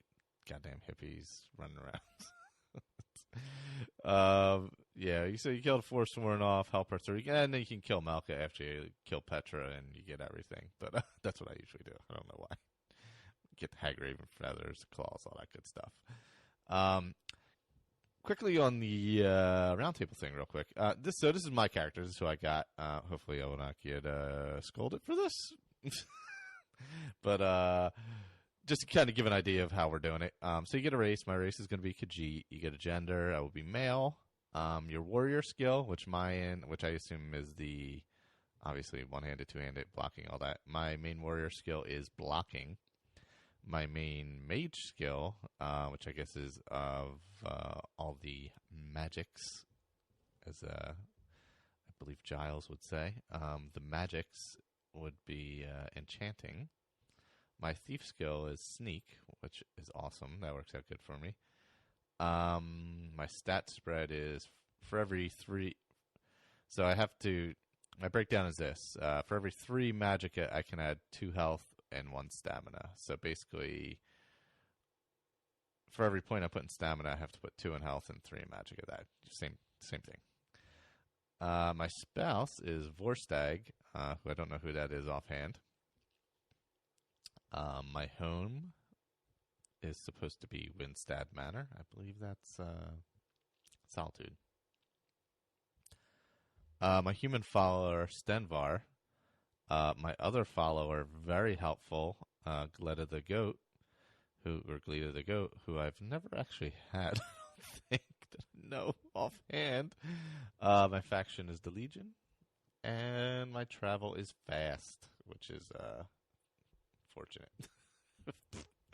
So, I believe actually Yana, and I apologize if I said your name wrong, actually started her character and a few other people as well, because I got some notes in here about it, so I'll probably be starting that this weekend, getting that character up and running, because I think we're supposed to be up through like Bleak Falls Barrow when we do the round table, but yeah, so that was a little bit of the round table, bouncing around as always, because I prep and I do that kind of stuff, So, all right, here's Dick. He's checking in, and here we go. Howdy, folks. This is Dick Speed calling in from Nashville, Tennessee. I do not have a southern accent, although I have lived here for quite some time now. I'm probably one of the more casual players in the group. Not really much for grinding up levels. I'm really more into just creating a story. It's kind of an argument I have with my wife all the time as to why I like video games so much. I like to be the guy in the story and not just read about it. My current character, actually my only character, is the one I've been playing from the beginning. I actually have 6 kids, so it kind of is hard for me to find some time to play. But I do manage to do at least once a week, sometimes twice a week. But anyway, my original character, he's nameless. He's just called the Prisoner. That wasn't actually a decision. I actually just accidentally skipped through the naming screen when I first created him. So I've kind of went with it and built him up with that idea. He's a big, giant brawler kind of guy, heavy armor, 2-handed weapons, his whole entire history. Early on, I teamed up with Marcurio, who's a mage you can find in the inn in Riften. Love him. Marcurio's kind of a badass. There are many battles where he just sort of takes over and blasts the crap out of everybody with lightning before I can even run up next to him. But that's okay, because again, like I said, I just like the story and not so much about trying to make a big, awesome, godlike character. I am currently at level 40. Marcurio is still with me. I actually have really put in some time lately trying to make sure he's outfitted correctly. He's currently wearing a full set of glass armor, which I've smithed up to exquisite. So he kind of looks cool. He carries around a shield, and then with his other hand just blasts lightning bolts everywhere. My guy is currently still wearing a full set of ebony armor, and I do have an ebony 2-handed battle axe. But in the last probably 10 levels or so, I've mostly just been using a bow, which is also ebony bow, because I just decided that I didn't want to keep having to run up and whack at things. I wanted to sneak. I've been sneaking a lot and working on the archery, so trying to attack every thing that I do now with sneaking and archery, even though it kind of doesn't fit with clanking around in this big, heavy ebony armor. I just went with it anyway. I'm planning, once I get archery up good enough to, one-shot kill things, which it's still not, probably reduce my armor down to something a little more sensible. I don't know if I'll do light armor, but something definitely smaller and quieter. So last night I completed the Azura's Star quest, which I actually purposely sought out because I got really sick of killing things and not having a big enough soul gem to capture their soul. So I kind of got online just to figure out what can I do about that, and discovered Azura's Star, which is a reusable soul gem. So I went and ran through that quest real quick. It was actually fairly easy. And after that, I ended up somehow finding myself in Solitude, so what the hell, I joined the Legion. Totally on a whim, which, when you make giant life-changing decisions, that's probably the best way to do them, right? The very first mission there was to clear out the bandits from Fort Hrogstad. So again, working on my sneak and archery, I pull out my bow, I sneak, I figure out where it is, I start sneaking through the woods to get up to it, figuring I'm going to try to snipe out all the guys on the outside, all the bandits, and a dragon attacks. At first, it lands right in front of me, like literally right in front of me, blasts me with fire, flies up into the air, makes a beeline for the fort, lands in the middle of the fort, and just starts roasting everybody. So, kind of screwed up my plan to sneak up. By the time I ran up to the fort, the dragon had killed all but one of the bandits. I whipped out my axe. They also had weakened it enough that one whack with the axe and it was dead, turned around, killed the bandit, and, the fort was mine. A couple guys inside, but that was pretty easy. So anyway, so much for sneaking up on that fort. The only other related news I have is that I just bought Skyrim for my father. He's in his 60s, but he is a lifelong fantasy fan. When I was 10 years old, he got me started and hooked on the fantasy genre by handing me a copy of Lord of the Rings, and, I just have never looked back since then. It's really fun nowadays to be the one to find new fantasy stuff to give to him. I turned him on to Brandon Sanderson recently, the Mistborn series especially I like a lot. And another author I would highly recommend if anybody reads much is Joe Abercrombie. He has I think it's up to 5 books now, maybe 6. They're all in the same world, but they're all kind of just loosely connected. But his stuff is fantastic. It's extremely, if you like Skyrim, you would like Joe Abercrombie. They're kind of like fantasy noir almost. They're really gritty. Magic is not super prevalent. There's no Gandalf guys running around. Really highly, highly recommended. He's really good at characters. One of the best characters is this wretched torturer guy who had all his teeth pulled out and his fingers and toes chopped off back in the old days when he was the one being tortured, and it just twisted him up inside, so now he's the torturer. Anyway, fantastic books. Joe Abercrombie. That's all I've got. Appreciate your time, and thanks for listening. I wanted to say thanks to Michael for the show, and thanks to Andrew, amongst everyone, but Andrew seems to be really proactive in establishing this community. So thanks, guys, and I'll talk to everyone later. Awesome. I love the book recommendations. That is awesome. Yeah, any kind of thing related to fantasy or Skyrim type of stuff. That's awesome to just kind of, think about it in those different ways and make those different connections and recommendations and stuff like that. I love that. And yeah, Andrew is the rock star of the community for sure. No doubt. He keeps it going for sure, which is awesome, and I appreciate it incredibly much. Otherwise, let me think. As far as I'm going to continue on with my character Crecia, who is my current character I'm playing. God, I don't remember what race she is. I think she's a wood elf. I don't remember. Shit, I forget. I think she's a wood elf. But I'm going to continue on the Dawnguard path. I got the first guy. What's his name? The guy you're supposed to get for Isran. Recruit, and when you're going to get his old pals, Gundar or something like that. Gunmar, not Gundar. And I'm actually on my way to go find Serene Gerard, or whatever her name is. She's the one she loses her Dwemer gyros, which are, spoiler alert, if you don't know where they are. They're right around the corner down by the river, by some mud crab or something. So, yeah, I'm about to do that part and then head back to Fort Dawnguard with them. So that'll kind of be what I'm going to do next. Obviously, next I'll be also establishing my roundtable character. I'm not going to play that on Legendary because I really don't have the time to play 2 characters on Legendary, because Legendary is a slower grind for sure. You're just going through things. It just takes more time. You're shooting 12 arrows or whatever at a simple blood dragon, or you're shooting 20 arrows at some death overlord. So it's a longer grind. I just can't play 2 characters at that level. I'll never get anything done. And while I do not have 6 children, I have 1, and I do have things to do, and so I only get so much playtime. And I am excited about the roundtable character though. But I got to get through Dawnguard. It's been a while since I got through it. I got to do it. And the last time I fell off of it, I was going to go through it. I think it was a character I had a while back that I never started the Dragon Quest, and I wanted to go through Dawnguard to see if the dragons were in the lake, and I just stopped playing.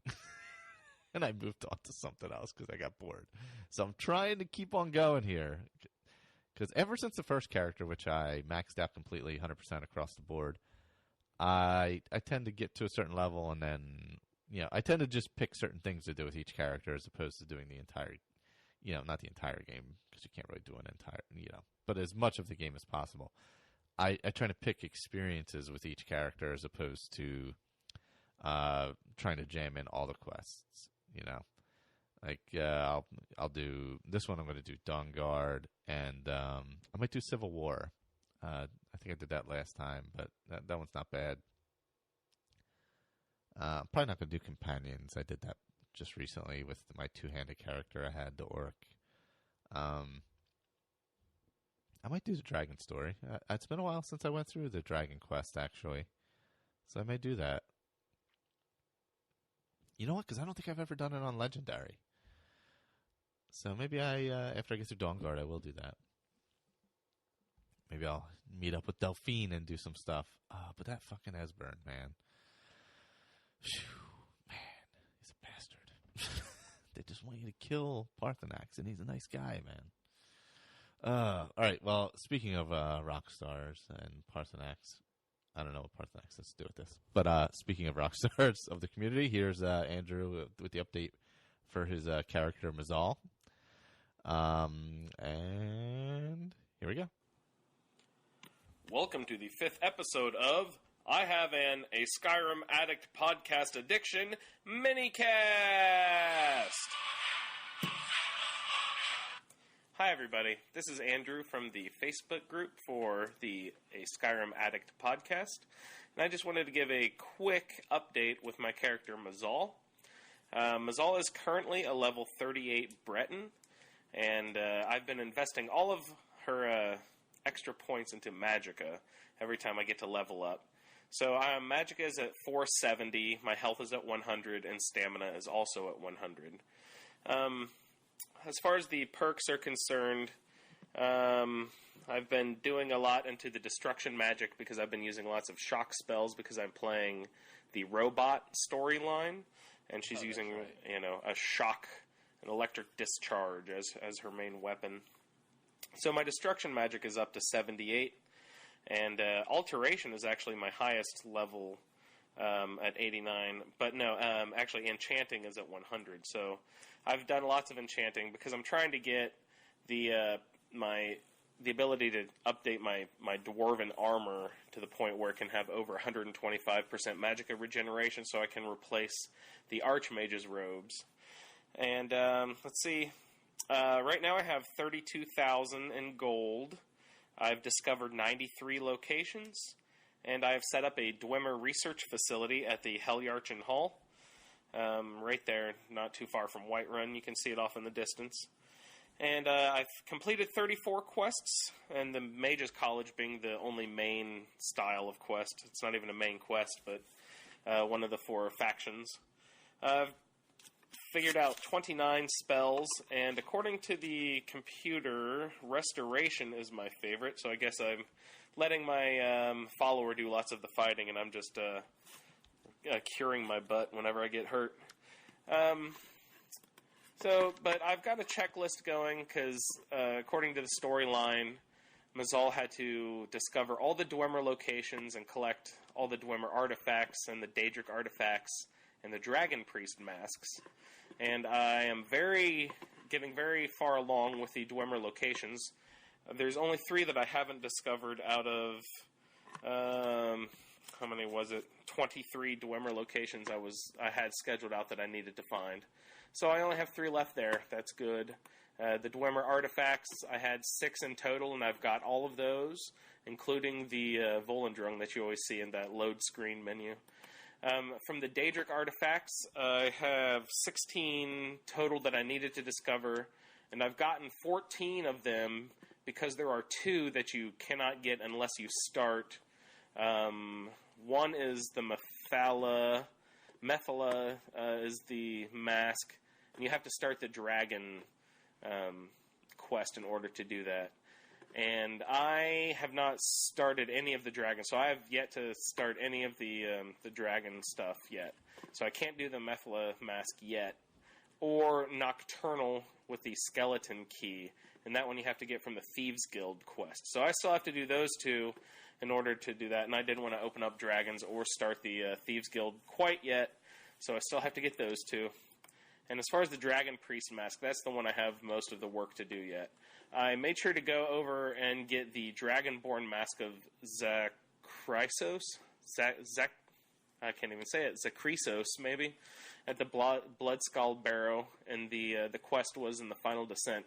And that one gives you a bonus of shock damage. And I thought that fit my character well, so I made sure to go get that one soon. I've also gotten the Volsung mask and the Mordecai mask, because those are some that you don't have to actually start the dragon quest in order to get. But I thought you probably had to start the dragons to get most of these, so I've been pushing those off. But that's, so far, I guess I'm going to have to start the dragon quest pretty soon, and that's how Mazal is doing so far.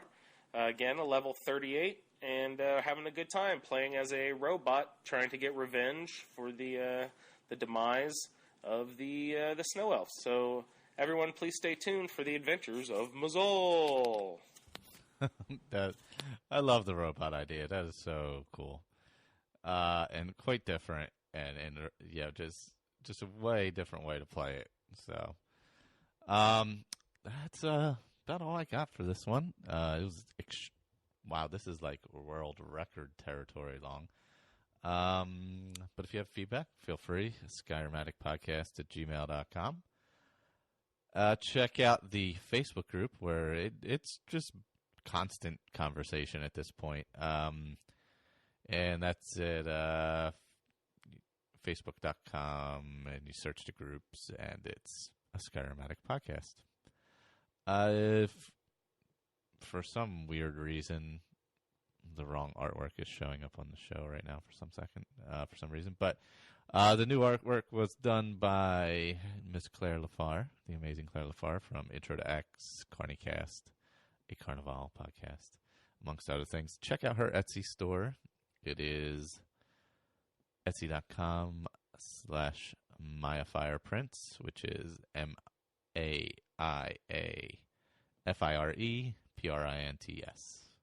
MayaFirePrints. She's always doing tons of different stuff constantly, and she'll do commissions and all that kind of cool stuff, and she's awesome. So check that out. And if you like X-Files, check out Intro to X. I usually send him feedback to there once a week, and I think I'm going to be on again in August, as a matter of fact. Other than that, that's all I got. Take care, everyone. Talk to you next time. Hello, everyone. I'm back for a regular old episode. Probably a relatively quick one, since I'm on my way to IKEA to get some legs for kitchen cabinets. They were not in my order. Anyway, so I've been continuing on Dawnguard Legendary. I believe I left off about to what was I going to do? I already had Serana. Oh, and I was going back to Fort Dawnguard. That's right. After deciding to go the Dawnguard path as opposed to the Vampire path. So that's kind of where I was. Then I headed to Darkfall Cave.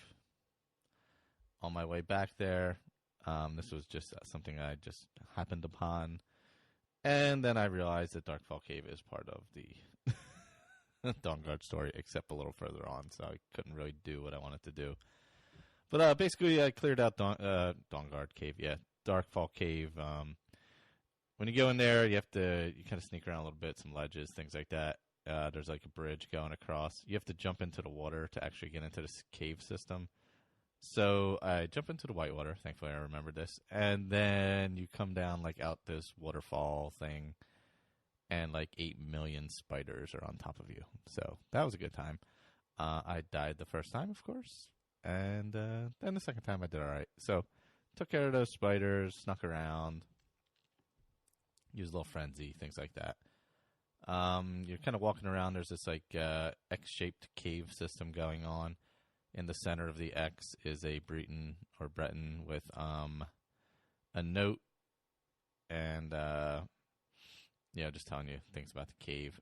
And then I realized, oh, this is Dawnguard Cave. So I cleared it out the rest of the way. And then headed on out and went to Fort Dawnguard. Because this was after I had got, what's their names? The 2 followers you have to get for Gunmar and Serene. I'd already gotten them, helped them out, so I had to go back to Isran to speak with him.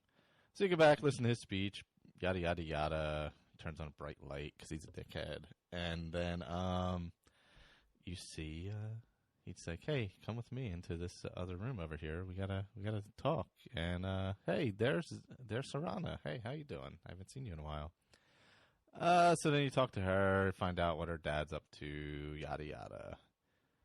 And you kind of... So the next part of Dawnguard quest after that is to go back to Castle Volcair, or however you say it, Volcahar, however you say it. I like Volcair better, but I don't think that's how it's said. And you got to go back there, find her mother, see where her mom is at, go take care of her. Spoiler alert for those of you who haven't played. She's not there. She's in the Soul Cairn, and you have to go fight that dragon who then will help you. And I guess I could grab that horse while I'm there. I've never actually done that. I should get that horse. That horse is helpful, like, when you go to Solstheim and stuff, because I believe you can call it up then. Anyway, so that's where I'm about to head to on that part of the quest. However, that's not quite what I did. So, I'm sorry. Before that, no, I totally forgot. I skipped a part. First of all, Serana and I had to go rescue the Moth Priest. That's what it was. Sorry about that. So we have to go get the Moth Priest at Four Bears Holdout. You go in there. There are vamps, obviously. And then there's like this glowy magical trap thing that you have to deactivate. So first you got to battle some vamps. I actually snuck around with some daggers, and Serana, very good sneaker. She snuck along with me and didn't get caught. So I used some daggers, some bow, some conjuration. I've been using the Flame Atronak quite a bit recently. Been throwing that puppy out there, helping with Serana, and then I've been hanging back with my bow. Been kicking up the crossbow a little bit. I carry a Elven Bow of Souls, and then I have my crossbow of fire. So for the vamps, I break out the fire because they have no souls, except for Angelus, of course, or Angel, technically. Sorry if you haven't watched that show and you're spoiled. Anyway, so you open up the magical dome, and poof, here comes Mr. Moth Priest, and he wants to kill you. So you gotta fight him, and then he comes to when you beat him down pretty good. That was a pretty good quest. I'm enjoying doing Dawnguard on Legendary, much tougher than when I played the first go-around. Well, or second go-around or third go-around or whatever. A little more... Serana is incredibly helpful. She's a bit of a pain in the ass when you're mining. She constantly comes up and talks to you. Like, hey, can you just stand aside? I just want to get some malachite. That's all, you know? And anyway, so she is tough with the mining part. Or, if you're chopping wood and you want to make arrows, she's like, hey, what's going on? You ready to go? I'm like, no, I got the axe. I'm chopping wood. So, so I finished Forebear's Holdout. We bring the Moth Priest back to Fort Dawnguard.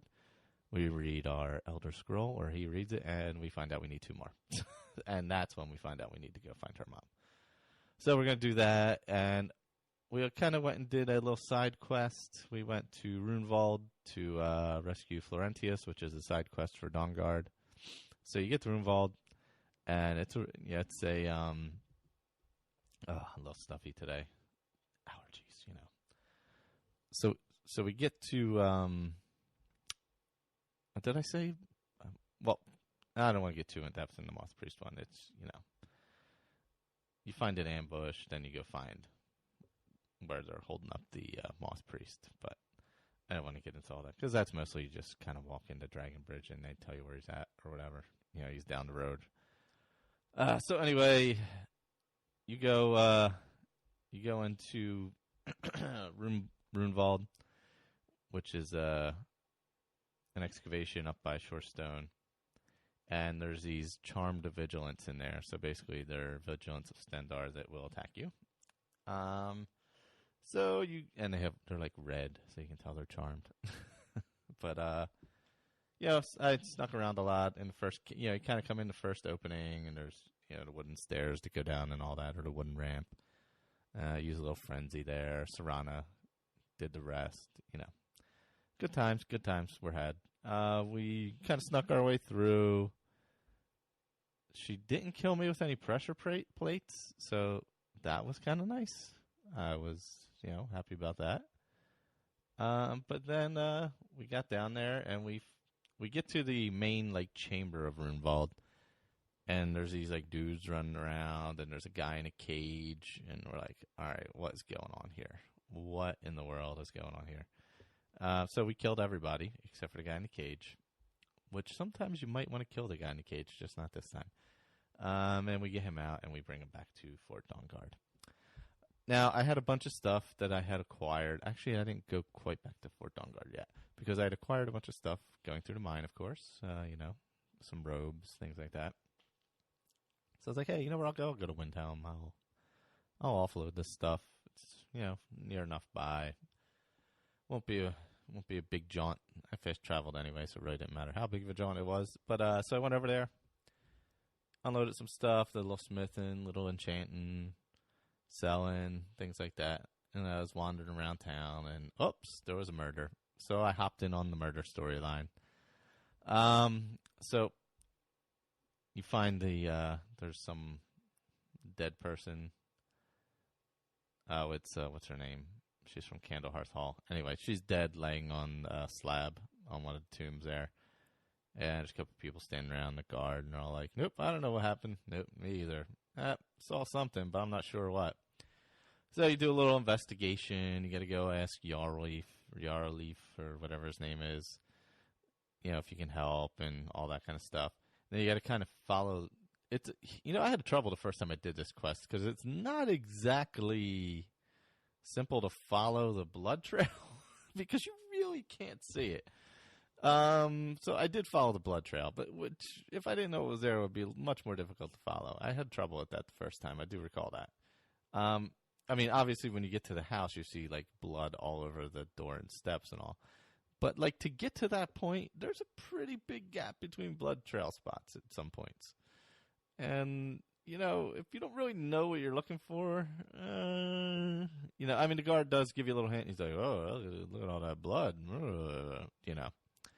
So you follow the blood trail. You get to the house. You're like, oh, can't get in. It's Harim. I don't know how you spell it. How you say it? Hjerim is the house. So you got to go ask, am I allowed to go in there? Blah blah blah. And I believe you can either get the key from Viola, who I also have her wedding ring that I need to give back to her, or something like that. Or you can break in. I broke in, of course. So I found a bunch of stuff in the house, yada, yada, yada. You go back to your leaf, and you're like, hey, I think I know who it is, blah, blah, blah. It's what's his name, Wolfgard or something like that? Woundfirth, that's it. So it's Woundfirth, and, you can go different ways, and there's different choices you can make in this quest, which I like. I went with the go to your leaf guy, and let's see what happens. So they arrest Woundfirth, who is the mage over there in Windhelm. He's kind of a dick anyway. So they arrest him, throw him in prison. He's like, man, I didn't do it. And you're like, all right, later. Nothing you can do at that point. But that's kind of where I'm at in the quest. More pops up later. I got to wait a little bit, though. So I finished that part of it anyway. And that's kind of where I left off. Next, I'm going to continue on Dawnguard. I think this week, though, I'll probably hop on to my roundtable character and get that going probably tonight or tomorrow, in between plumbing and putting in cabinets. And trips to IKEA and such things, and possibly eating dinner or something. So that's kind of my Skyrim plan for a week. I didn't play a whole lot this week, but I was able to breeze through a good bit of stuff. Oh, I did die a whole shitload, though. Oh, my God. I forget where I was going. It was during part of the Dawnguard thing. So Serana and I are like, hey, let's go. We got to go up here west of Solitude. Let's fast travel to the farm here, and then we'll, head west, and then everything will be good. Be nice, little walk. Be cool. So that we do that. We're heading west of Solitude, past the farm and mill and all that, and the river kind of branches off in two directions around this piece of land. So we go up to piece of land, and there's these two bandits there. So I start fighting them. Let's kill them. So we take them out. And up from behind me comes a mud crab and kills me. And I'm like, son of a bitch. Well, while this was going on, also a dragon was buzzing about. So I'm like, man, I didn't see a goddamn mud crab. So I'm like, all right. So we do it again. We fast travel. We run over there. I sneak around the bandits and let Serana take care of them. And as I'm trying to hit the bandit, with an arrow from behind, Oh, there was a conjurer just up the hill a little bit. Nice, thanks. Great, didn't see him. One shock of lightning, dead. Yes, I hadn't saved either time. Here we go again. I told this story on the Facebook group, but I think I left out some of the deaths, so I'm like, no, you know what? This time I'm going to go to Meridia's Beacon. Then I'll roll down. I'll go around some of this shit. It'll be cool. It'll be all right. Get to Meridia's Beacon, run down the hill. Boom, here's the dragon. All right. This is good. Dragon's battling a bear. Serana's over there helping out. I throw out a flame atronach. I'm shooting the dragon. The dragon flies in the air. Here comes the bear. Don't you have better things to do? There's a damn dragon attack going on. Do you need to find me? Really? Please? I'm on the other side of the woods. Fight Serana. Yeah, I died. So we had to do it again. And I think finally that this is time I had survived it. But yes, I learned my lesson of always save as much as possible when playing on Legendary mode. That's the lesson I learned this week.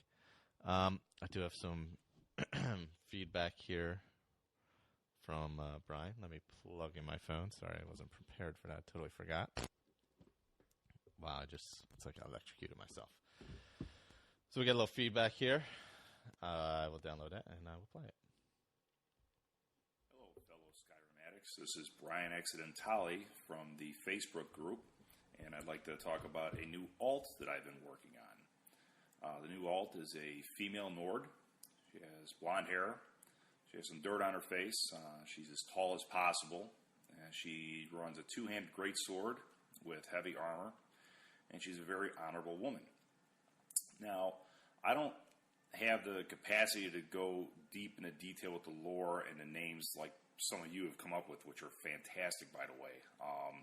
I try to roleplay as much as I can, but I stick to things that I know, and one of the things I really know well is Game of Thrones. And the character I'm going with is Brienne. I know in the show they pronounce her name Brienne, but in the books, when it's the audiobooks is read by Roy Doctrice, he pronounces it Brienne, so that's what I'm going to go with.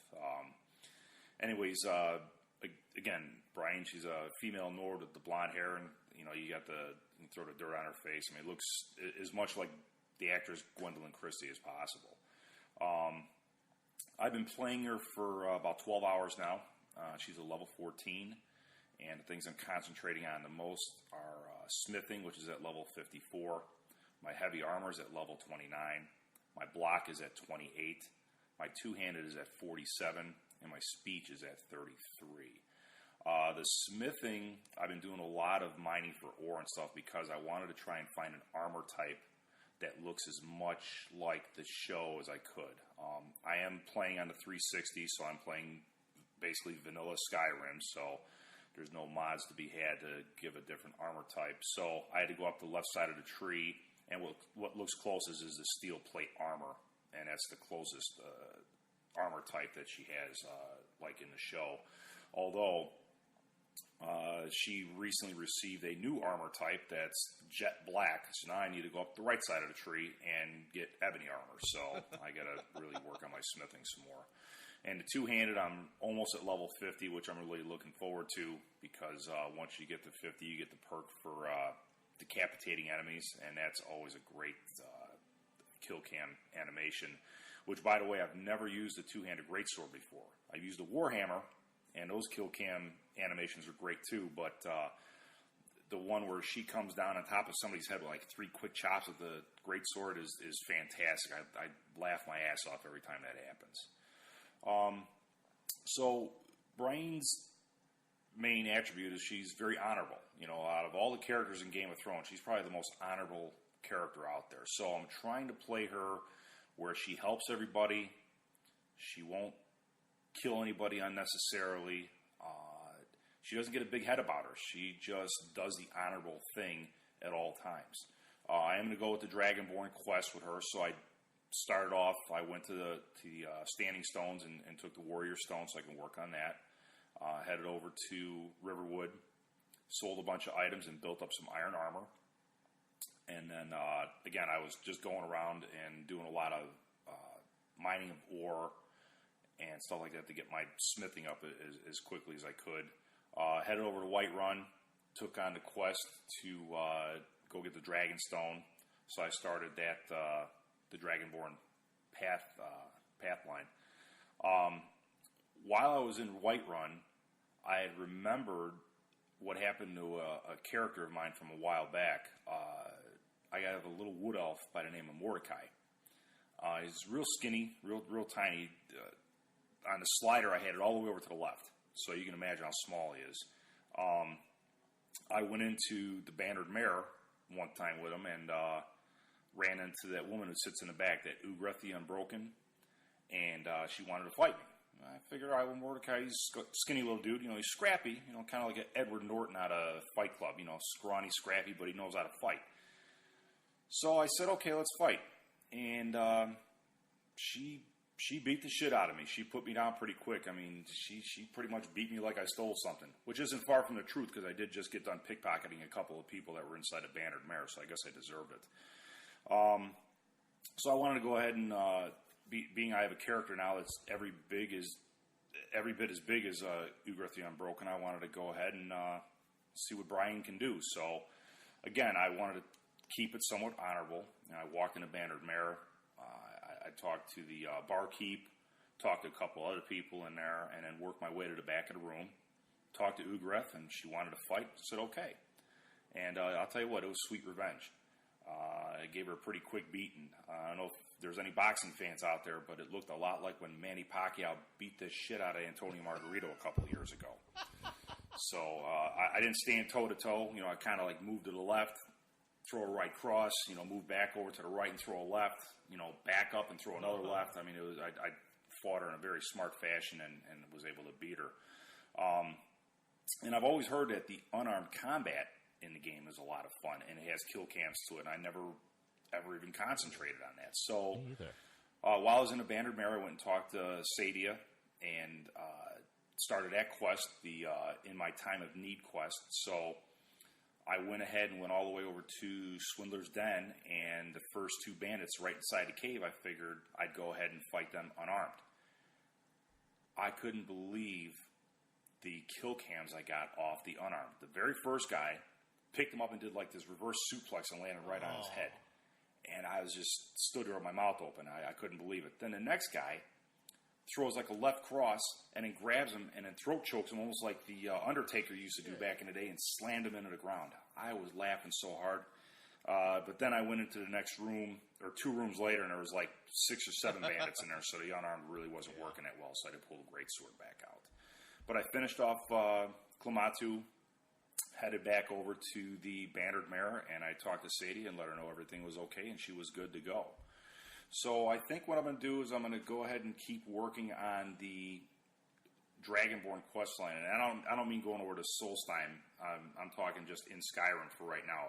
A Blade in the Dark, I still have to go meet Delphine at the ruins. So I think I'm going to just keep going on that quest with her. I'm going to play her for another couple days, and I'm going to switch over to one of my other alts, and then call in sometime next week and give an update on that character. I'm not sure if I'm going to do my main, which is named Dovahkiin, big surprise on that, or one of my other Game of Thrones characters, maybe Khal Drogo. So I've been really enjoying the show. Michael, you do a fantastic job. It's without a doubt one of the best podcasts I listen to all week long, and I listen to a ton of them. So keep up the great work, and I look forward to hearing everybody else's adventures in Skyrim. Thanks.